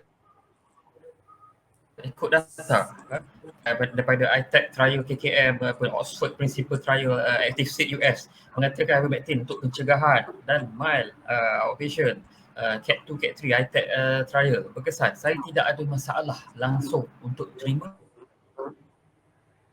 rawatan ivermectin. Okey, jawab soalan yang pertama. Yang kedua, untuk individu yang tak ambil vaksin, apakah nasihat jika mereka terkena COVID? So, ini saya nak walaupun dah kena COVID satu, antibody yang terhasil tu kalau ikut kajian Zijun Wang masih rendah. So dia perlu juga untuk vaksin. Tapi tak start immediately lah, mungkin perlu sela masa. Kalau guideline KKM at least lepas habis quarantine. Yang kedua, nasihat saya macam biasalah, containment, quarantine. Elakkan jangkitan tu kepada orang lain. Yang ketiga, symptomatic treatment lah kalau perlu. Dan pemantauan diri kena lapor kat CAC sebagaimana guideline sekarang. Dan kalau macam kerajaan nak bekalkan SpO2, pass oximeter contohnya turun daripada value dia 95% kurang, so kena cepat-cepat lah pergi ke kecemasan dan sebagainya. Okey. Soalan saya yang seterusnya, sebab saya percaya ada ramai orang nak tanya soalan juga. Okey, tapi saya menggunakan soalan dari peringkat saya sendiri yang mana katakan vaksin individu tersebut tetap tidak mahu mengambil vaksin walaupun dia dah sembuh COVID-19 dan dia berpegang kepada hak dia sebagai seorang pesakit ataupun sebagai orang awam untuk menolak suntikan vaksin. Bagaimana pendirian tuan?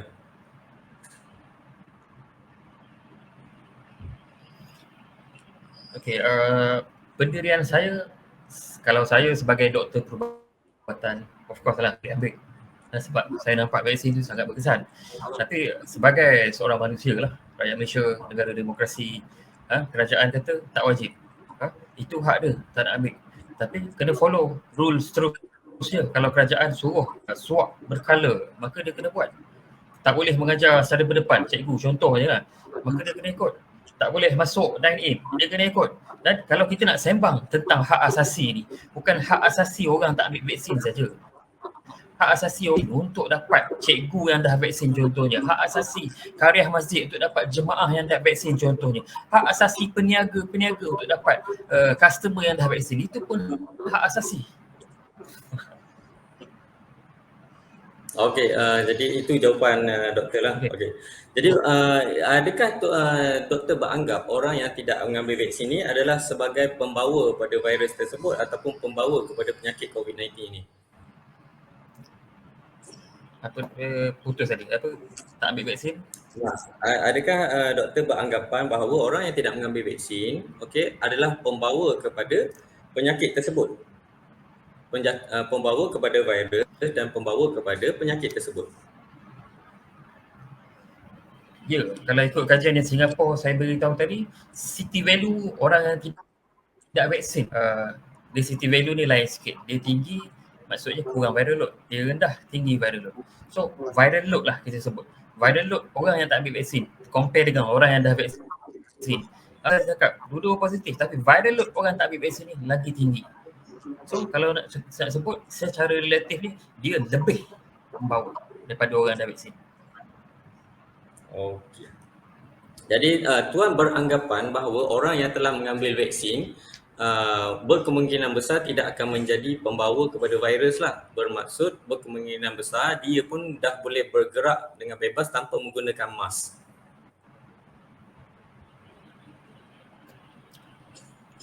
Okey, kita kena faham keberkesanan vaksin untuk cegah kematian itu no doubt sekarang 2 dos. Tapi untuk cegah jangkitan ini kita berhadapan dengan masalah Delta variant dia menurun macam 95 turun 88. So maka perlu bantuan mitigation effort non pharmacological tu masih perlu. Tapi untuk akan datang kita nak tingkatkan keberkesanan vaksin untuk tahun ini. Saya memohon PPIM, Tuan Zaki, kita jujur tengok data clinical trial. Kalau kita combine dengan third dose sama ada vaksin yang berlainan atau vaksin yang sama, tengok kajian di Thailand, 2 dos Sinovac campur dengan 1 dos booster AstraZeneca, antibody paling tinggi, antibody berkesan. Tidak mustahil orang yang dah vaksin 2 campur 1 dos booster macam tadi tak perlu pakai mask akan datang. Okey. So terima kasih kepada jawapan doktor tadi, tapi untuk pengetahuan doktor, saya alhamdulillah walaupun unvaccinated tapi telah mempunyai antibody COVID-19 yang cukup baik. Jadi mungkin rezeki saya lah mendapat jangkitan secara natural di mana-mana.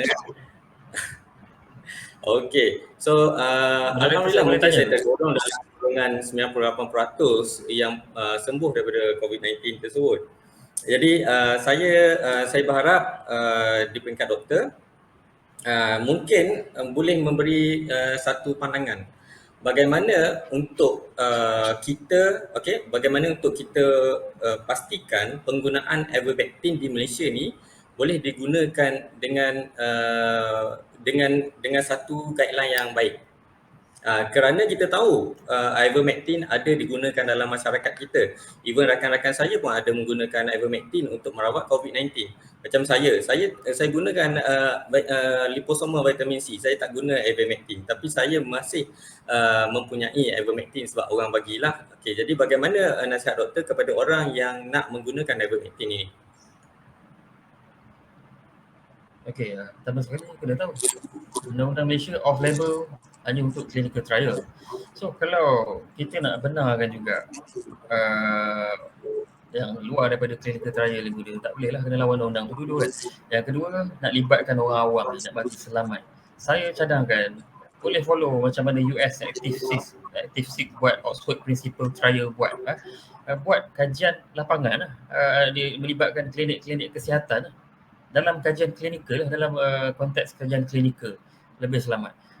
Tapi soalan yang lagi meruncing adalah, yang lagi utama adalah sekarang ni data untuk Ivermectin tidak cukup.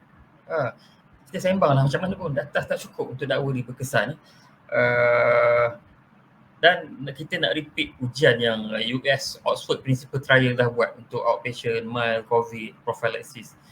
Dari sudut etika dalam kajian ni, dia buat apa kita nak repeat kajian orang lain. Tapi tak ada masalah kalau ada doktor yang nak buat. Pada saya lah ni personally, kalau ada doktor yang buat, boleh buat study protokol dan propose pada KKM.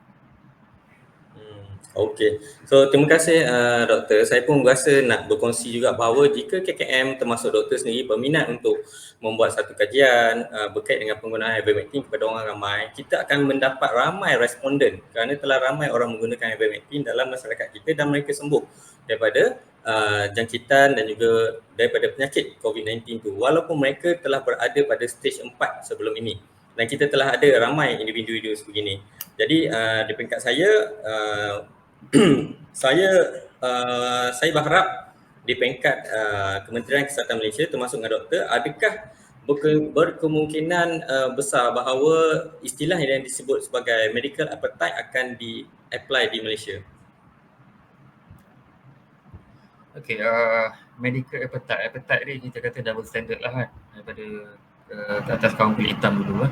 Ini adalah satu istilah, adalah satu label. Tetapi langkah kerajaan untuk contohnya vaksin pasport untuk dan sebagainya lah, yang terbaru dia nak pergi outreach. Ini pada saya bukanlah satu appetite. Kita tidak menghalang orang tak nak vaksin tu dah. Apa yang appetite dia kat situ? Apa yang double standard dekat situ? Dan kalau kita nak cakap medical appetite, so saya boleh cakap juga medical appetite. Orang yang terima vaksin juga ada hak untuk dapat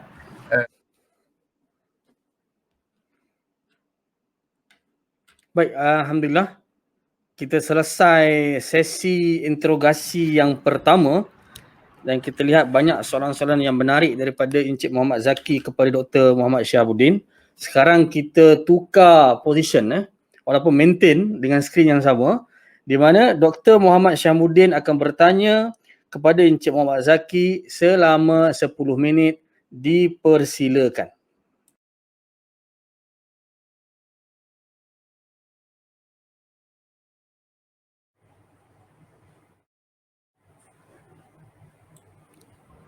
Sound tak ada, Doktor Hello, test. Saya boleh dengar? Okey, Dr. Syahabuddin, sound dia tak ada. Okey ke? Dengar tak suara saya? Okey, baik, silakan. Dengar suara saya. Soalan saya yang pertama lah pasal data kematian KKM yang daripada GitHub itu 7 September 10 hingga kita dapati kalau kita kira kita panggil odd ratio kalau tanpa adjustment 10 hingga 173 kali ganda lebih tinggi kematian yang tak vaksin ni berbanding yang dah complete 2 dos. So mungkin ada orang argue kata kena tolak kematian yang sebelum proses vaksinasi ni berjalan itu 24 Februari ada 1088 kematian. So saya kira saya tolak 1088, 12,000 lebih kematian tak vaksin, maka kematian yang tidak vaksin kematian COVID yang tidak vaksin adalah 9 hingga 159 kali ganda lebih tinggi berbanding yang complete 2 dos. Soalan saya, adakah Tuan Zaki setuju vaksin COVID di Malaysia setakat ini berkesan mencegah kematian COVID? Okey. Bismillahirrahmanirrahim. Okey, terima kasih pada soalan. Satunya, saya masih belum mempunyai maklumat yang lengkap sejauh mana vaksin itu berkesan. Okey, kalau di peringkat GPMC sendiri, okey, pengumpulan data aduan-aduan yang kita terima daripada orang ramai adalah orang-orang yang melaporkan tentang kesan-kesan EV. Jika berkenaan dengan sejauh mana vaksin berkesan, bermaksud selepas dia ambil vaksin, dia mendapat dia dapati positif COVID-19 dan akhirnya dia telah pulih daripada COVID-19 tersebut, maka dia boleh dianggap sebagai satu produk yang berkesan lah. Dan di peringkat kami sendiri, pengumpulan data sebegini, terutamanya di peringkat GitHub, kita tidak mengumpulkan data begini. Jadi kita tidak boleh memberi satu kesimpulan. Di peringkat doktor, mungkin mereka memerhatikan dan mereka memberi kesimpulan tersebut. Maka tak ada jawapan lah, setuju atau tak setuju lah. Saya tak boleh nak beri persetujuan. Okey, saya anggap tak ada jawapan. Yang kedua,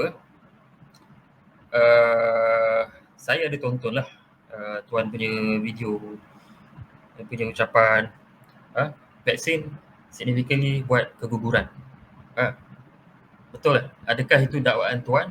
Vaksin COVID membuat keguguran meningkat, dan kalau betul saya minta bukti.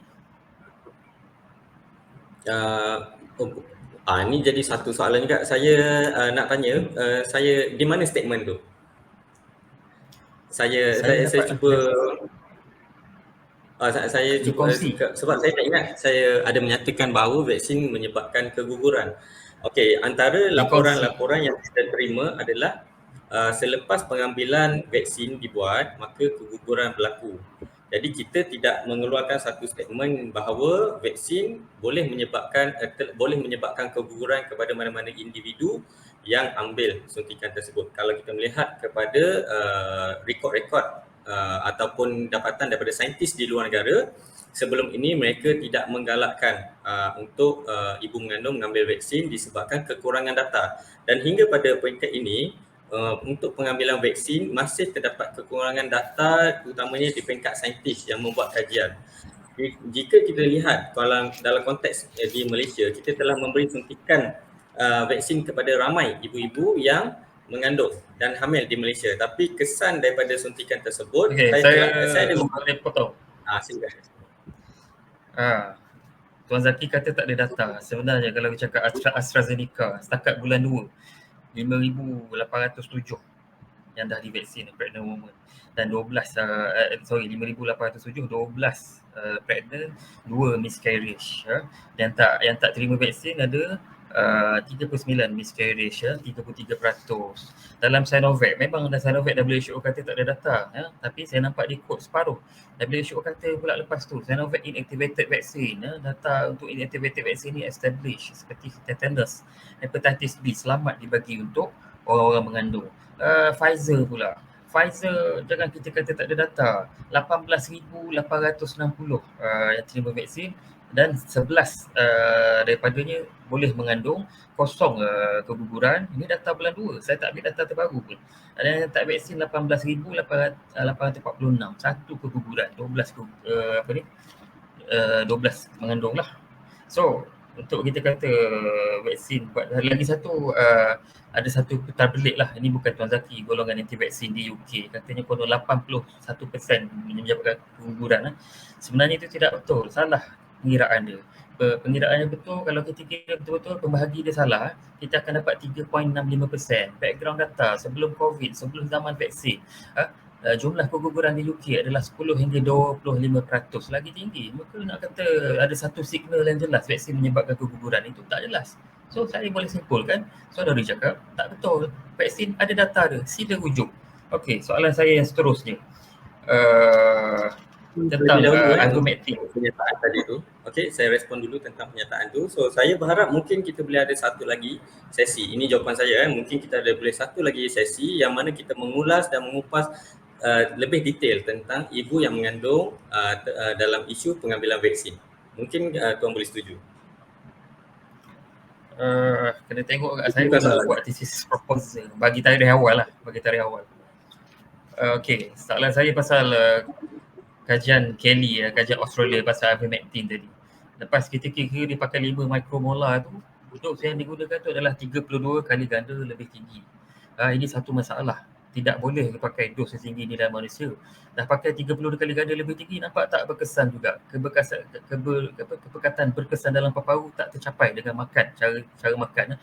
So adakah Tuan Zaki bersetuju data dari sudut makmal untuk ivermectin untuk dalam rawatan COVID adalah tidak mencukupi buat masa sekarang? Okey, saya pernah sekilas pandang membaca penemuan oleh saudara Kenny ni. So dalam isu ivermectin ini, kalau kita melihat kepada data di luar, sukar untuk kita tengok macam mana research tu dikondak. Tapi dalam praktikal yang ada di Malaysia, terutamanya apa yang saya tengok dan apa yang saya lihat dari segi individu yang menggunakan ivermectin, ada pesakit yang mana telah dinasihatkan untuk intubate. Tapi bagaimana dia berurusan dengan doktor tersebut saya tak pasti, tapi dia menggunakan ivermectin dan tahap stage beliau makin menurun dan sekarang ini telah pun hampir discharge, telah berada di ward biasa dan boleh dianggap hampir tak ada harapan lah. Tapi setelah dia ambil ivermectin, dia telah sembuh dan saya boleh bawa individu-individu ini untuk kita kumpulkan respon mereka untuk kita jadikan sebagai satu bahan collection. Dan ini sebenarnya saya ada masalah. Itu boleh, tapi saya nampak itu adalah testimoni dan mungkin tinggi sikit. Kalau ada proper data clinical record, dia boleh jadi kita panggil case series. Ya. Nak jawab kajian-kajian yang lagi oleh sebab dia masih testimoni, sebab tu kita nak jadikan dia sebagai satu data yang terkumpul.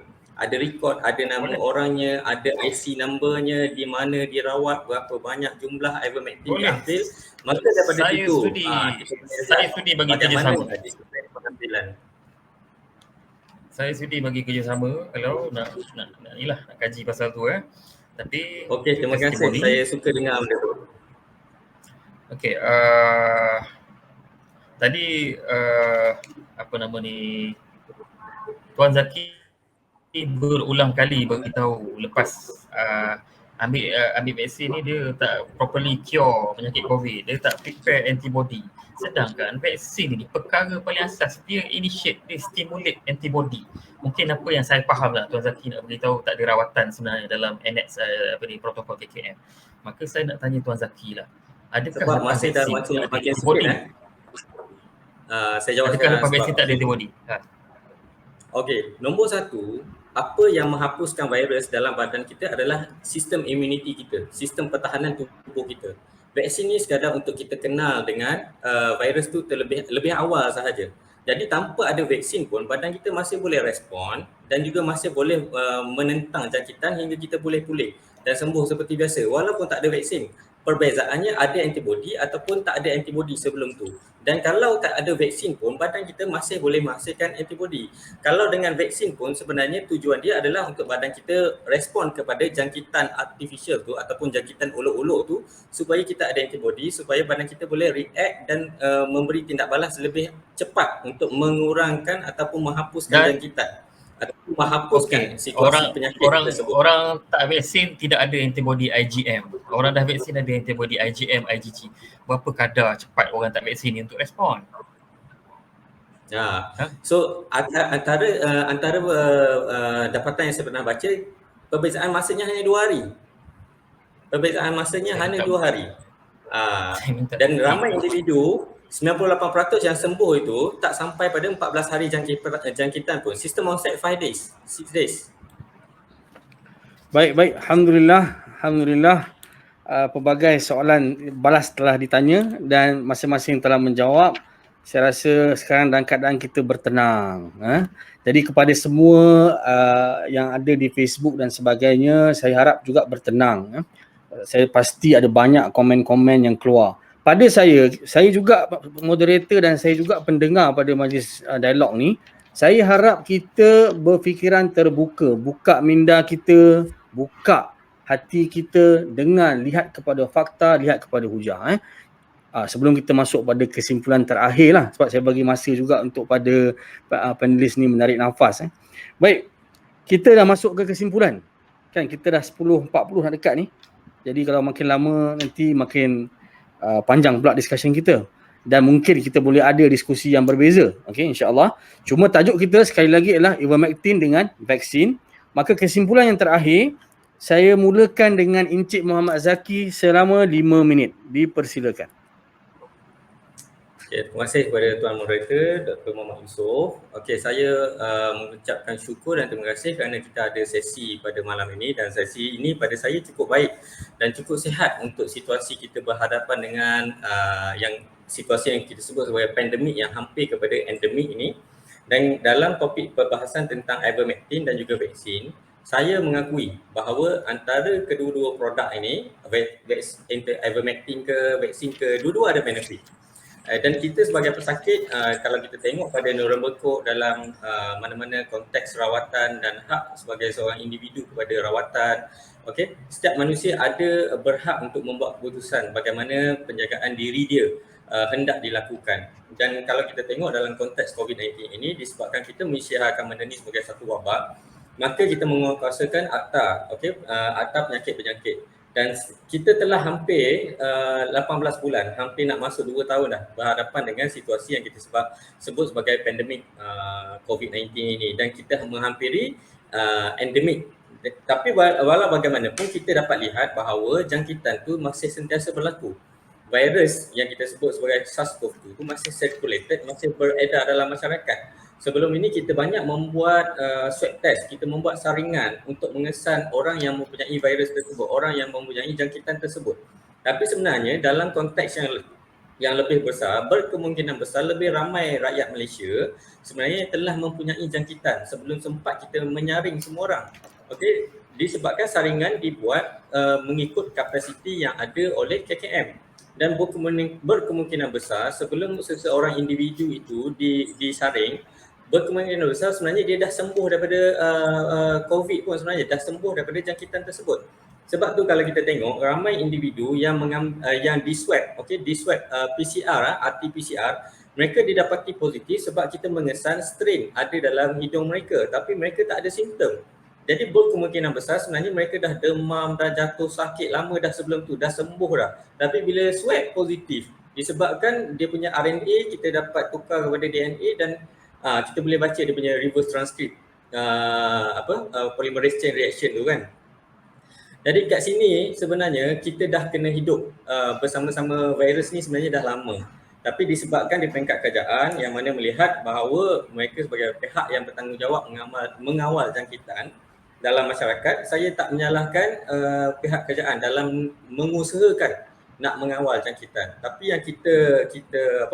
yang kita persoalkan, yang kita sama-sama audit, tindakan KKM dalam merawat pesakit, dalam menguatkuasakan SOP yang dah hampir 2 tahun ini, sebenarnya apa perkara yang kita persoalkan adalah cara mana kita bertindak dengan COVID ni, cara mana kita berdepan dengan situasi-situasi positif COVID-19 ni, dan sejauh mana kita menganggap COVID tu terlalu bahaya di mana dalam keadaan kadar penyembuhan sebelum ni dah cukup tinggi walaupun kita tak ada vaksin.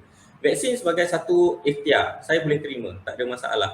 Okey, dan tidak menjadi satu kewajipan untuk orang lain menggunakan ikhtiar yang sama. Untuk orang yang telah mengambil vaksin, orang yang dah mengambil vaksin, mereka patut merasa dilindungi walaupun berada dengan orang yang tak divaksin. Okey, dan kita tidak boleh menganggap orang yang tak divaksin ni sebagai pembawa. Kalau saya dah ada antibody, kalau saya dah ambil vaksin pun sebenarnya saya tak risau dengan orang yang tak ambil vaksin disebabkan saya percaya saya dah ada perlindungan. Okey, dan kalau kita tengok ada individu yang tak mengambil vaksin dalam masyarakat pun mereka percaya mereka boleh berhadapan dengan jangkitan tersebut. Mereka mengamalkan gaya hidup yang baik untuk memastikan kalau ada jangkitan mereka tahu bahawa mereka perlu kuarantin, dan saya dah jumpa orang-orang sebegini.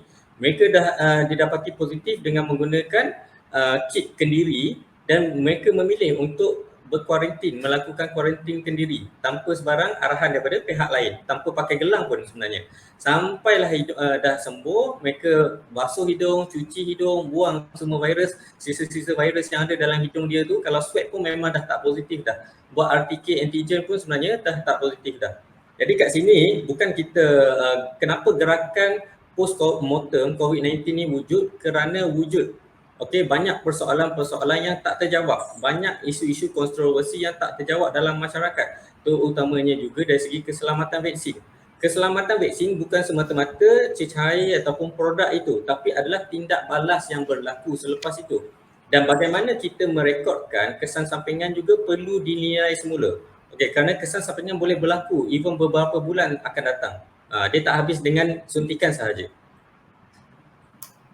Baik, terima kasih banyak kepada Encik Muhammad Zaki daripada ucapan yang baik tadi. So saya teruslah kepada kesimpulan akhir oleh Dr. Syihabuddin. Silakan. Selama 5 minit ya.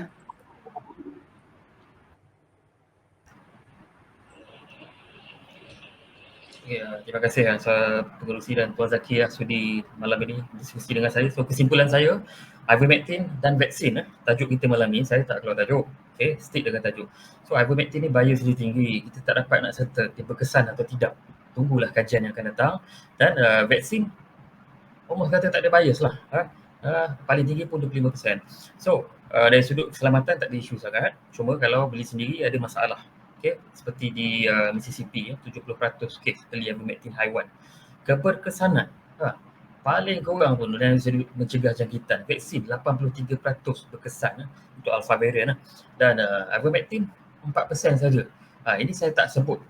Kalau saya sebut untuk mencegah kematian, vaksin data Malaysia yang saudara Zaki tak jawab 90 hingga 99% berkesan mencegah kematian. Kita tak dapat angka ni dengan ivermectin. Tak ada satu kajian ivermectin punya dakwa boleh cegah kematian sampai 90 hingga 94%. Dan saudara Zaki juga tidak menjawab soalan tentang dos kajian Kelly 32 kali ganda lebih tinggi itu. Saya minta maaf menggunakan perkataan ini, terdapat peta belik lah berkenaan dengan vax versus unvax antibody level untuk kadar jangkitan. Ya, saya akui memang keberkesanan vaksin untuk Delta variant ni masih rendah, tapi kalau awak rujuk apa yang saya beritahu dalam kajian Singapore, city value contohnya viral load adalah kurang dalam orang ada vaksin. Tidakkah ini satu bukti yang cukup? Saya harap GPMC pun boleh terbuka dengan data-data ini. Jangan satu pihak saja. Lepas tu saya bersyukurlah Tuan Zaki dia tak 100% menolak vaksin. Itu satu keadaan yang bagus. Dan soalan tentang miscarriage saya dapat diberi oleh orang lah yang dakwa video tu Tuan Zaki. Tapi saya tak pastilah. Kalau bukan Tuan Zaki pun mungkin orang lain Penolak vaksin pun ada dakwa vaksin boleh buat miscarriage dan dakwaan ini tidak betul dan berkenaan dengan saringan, isu saringan COVID ini. Kita nak kata isu saringan sebab kurang swab test maka undetected lah, underdetect lah. Okey, saya bagi data positive rate di Labuan. Positive rate di Labuan adalah rendah. Positive rate di KL adalah rendah berbanding negeri-negeri yang kurang vaksin. Di Kelantan, di Sabah. Positive rate dia tinggi. Positive rate maksudnya kita buat test banyak mana, berapakah kadar dia akan positif. Maksudnya apa kat situ? Kalau kita buat test banyak mana sekalipun, kita kena darab dengan positive rate ini, maka kita dapat kadar yang sama juga. Kes tak banyak mana pun. Sebab apa? Mungkin itu true negatif. Mungkin. Tapi saya tak tolaklah kemungkinan mereka yang asymptomatic, yang tidak ada simptom, dan mereka yang tidak ada simptom positif COVID ini sebenarnya menandakan keberkesanan vaksin. Walaupun dijangkiti tidak ada simptom. Dan city value seperti kajian Singapura, viral load dia rendah, mungkin tak menjangkiti orang lain. Bukankah itu satu tanda vaksin berkesan? Okey. Soal keselamatan, data keselamatan tentang vaksin ibu mengandung, even dengan terbaru ni kanak-kanak lahir vaksin kanak-kanak dan remaja saya rasa kita orang Islam ni jujurlah. Janganlah kita denial sangat. Data keberkesanan awak nak pre-licensing tu November hingga Disember, Januari dah ada. Lambat data keberkesanan. Data keselamatan vaksin. Awak nak post licensing data pun ada, meta analisis data vaksin. Saya rujuk tak kurang ada 3, 4, ada 5 meta analisis ni. Kajian ke atas kajian tentang safety, keselamatan vaksin. Jangan denial sangat, jangan menafi sangat. Data ada. Kalau awak nak buat kajian sendiri, tak ada masalah. Boleh collect data-data yang ada tu, tapi buat dengan betul. Kita ada etik, badan etik komiti yang uruskan tentang kajian-kajian ni, daftarkan kajian tu. So secara umumnya, saya nak simpulkan di sini. Vaksin COVID setakat ini mungkin kurang keberkesanan, menurun sikit lah dalam Delta variant. Tetapi dalam bab pencegahan kematian, dia adalah sangat berkesan. Dalam mencegah kemasukan ke hospital, dia adalah berkesan. Keperluan alat bantu pernafasan, dia adalah berkesan. Dan ivermectin sebaliknya, data tak cukup, data bias. So, saya mohon Saudara Zaki, GPMC dan wakil lah sebagai PPIM untuk kalau boleh sama-sama kita orang Islam, demi Allah lah, kita jujur lah. Cukup lah cakap tak ada data, cakap dengan dakwaan, berbagai-bagai lagi dakwaan yang lain. Data ada, cuma tinggal anda buka saja. Okey, terima kasih. Alhamdulillah kita selesai dialog wacana berformat lebih kurang 2 jam. Saya secara peribadi mengucapkan terima kasih kepada kedua-dua panel. Walaupun pendirian mungkin berbeza, walaupun fakta berbeza, walaupun penghujahan berbeza, tapi kita selaku hadirin, kita ada pendirian kita masing-masing. Jadi balik ni, kita dengar semua recording ni. Siapa yang bawa fakta, siapa yang bawa hujah, siapa yang bawa persepsi, hujah mana yang kuat, hujah mana yang tak kuat, apakah hujah penyelesaian, apakah masalah. Semua ni kita boleh fikirkan dengan syarat hati kita mesti terbuka untuk melihat kepada kebenaran. Saya nak petik ayat yang disebutkan oleh Dr. Zaimi tadi pada awal. Surah Az-Zumar, surah 39, ayat 18. Alladzina yastami'una al-qaul fayattabi'una ahsana. Iaitu orang-orang yang mendengar perkataan lalu dia mengikuti apa yang paling baik di antaranya. Ulaika alladzina hadahumullah wa ulaika humul albab. Iaitu mereka lah orang yang diberi petunjuk dan mereka itulah orang-orang yang mempunyai akal yang sihat. Walaupun ada perbezaan pandangan antara saudara Muhammad Zaki dan Dr. Muhammad Syahabuddin, saya lihat ada juga kerjasama yang mungkin ada di waktu hadapan. Kan tadi disebutkan ada testimoni beberapa orang dan Dr. Syahabuddin kata boleh nak tengok data dan sebagainya. Mungkin ini permulaan yang baik. Kalau kita orang Islam boleh duduk sekali berbincang, apa salahnya kita bekerjasama untuk ke arah yang lebih baik. Dan saya rasa niat kita insya-Allah semuanya niat yang baik. Perbezaan pada approach kita tak menjadikan kita bukan Islam. Kan jangan kita sampai saling kafir-mengkafir dan sebagainya. Apapun audiens di luar sana yang tengok pada dialog ni, jagalah jari jemari kita. Janganlah kita menjadi muflis di akhirat kerana pendirian kita yang keras. balik fikirkanlah. Jadi itu saja daripada saya. Sebelum tu saya nak ucap terima kasih sekali lagi kepada Pertubuhan Kebajikan Al-Qayyim dan juga kepada technical team, Sobri, Syahid dan sebagainya yang tolong sedaya upaya untuk set upkan online ni. Moga ada banyak lagi wacana-wacana seperti ini di masa hadapan dengan tajuk-tajuk yang berbeza. Kita buktikan kita boleh berwacana dengan sihat dan baik tanpa ada baling telur, baling kerusi dan sebagainya. Apatah lagi kita dalam online. Jadi terima kasih banyak. InsyaAllah berjumpa lagi. Assalamualaikum dan selamat malam.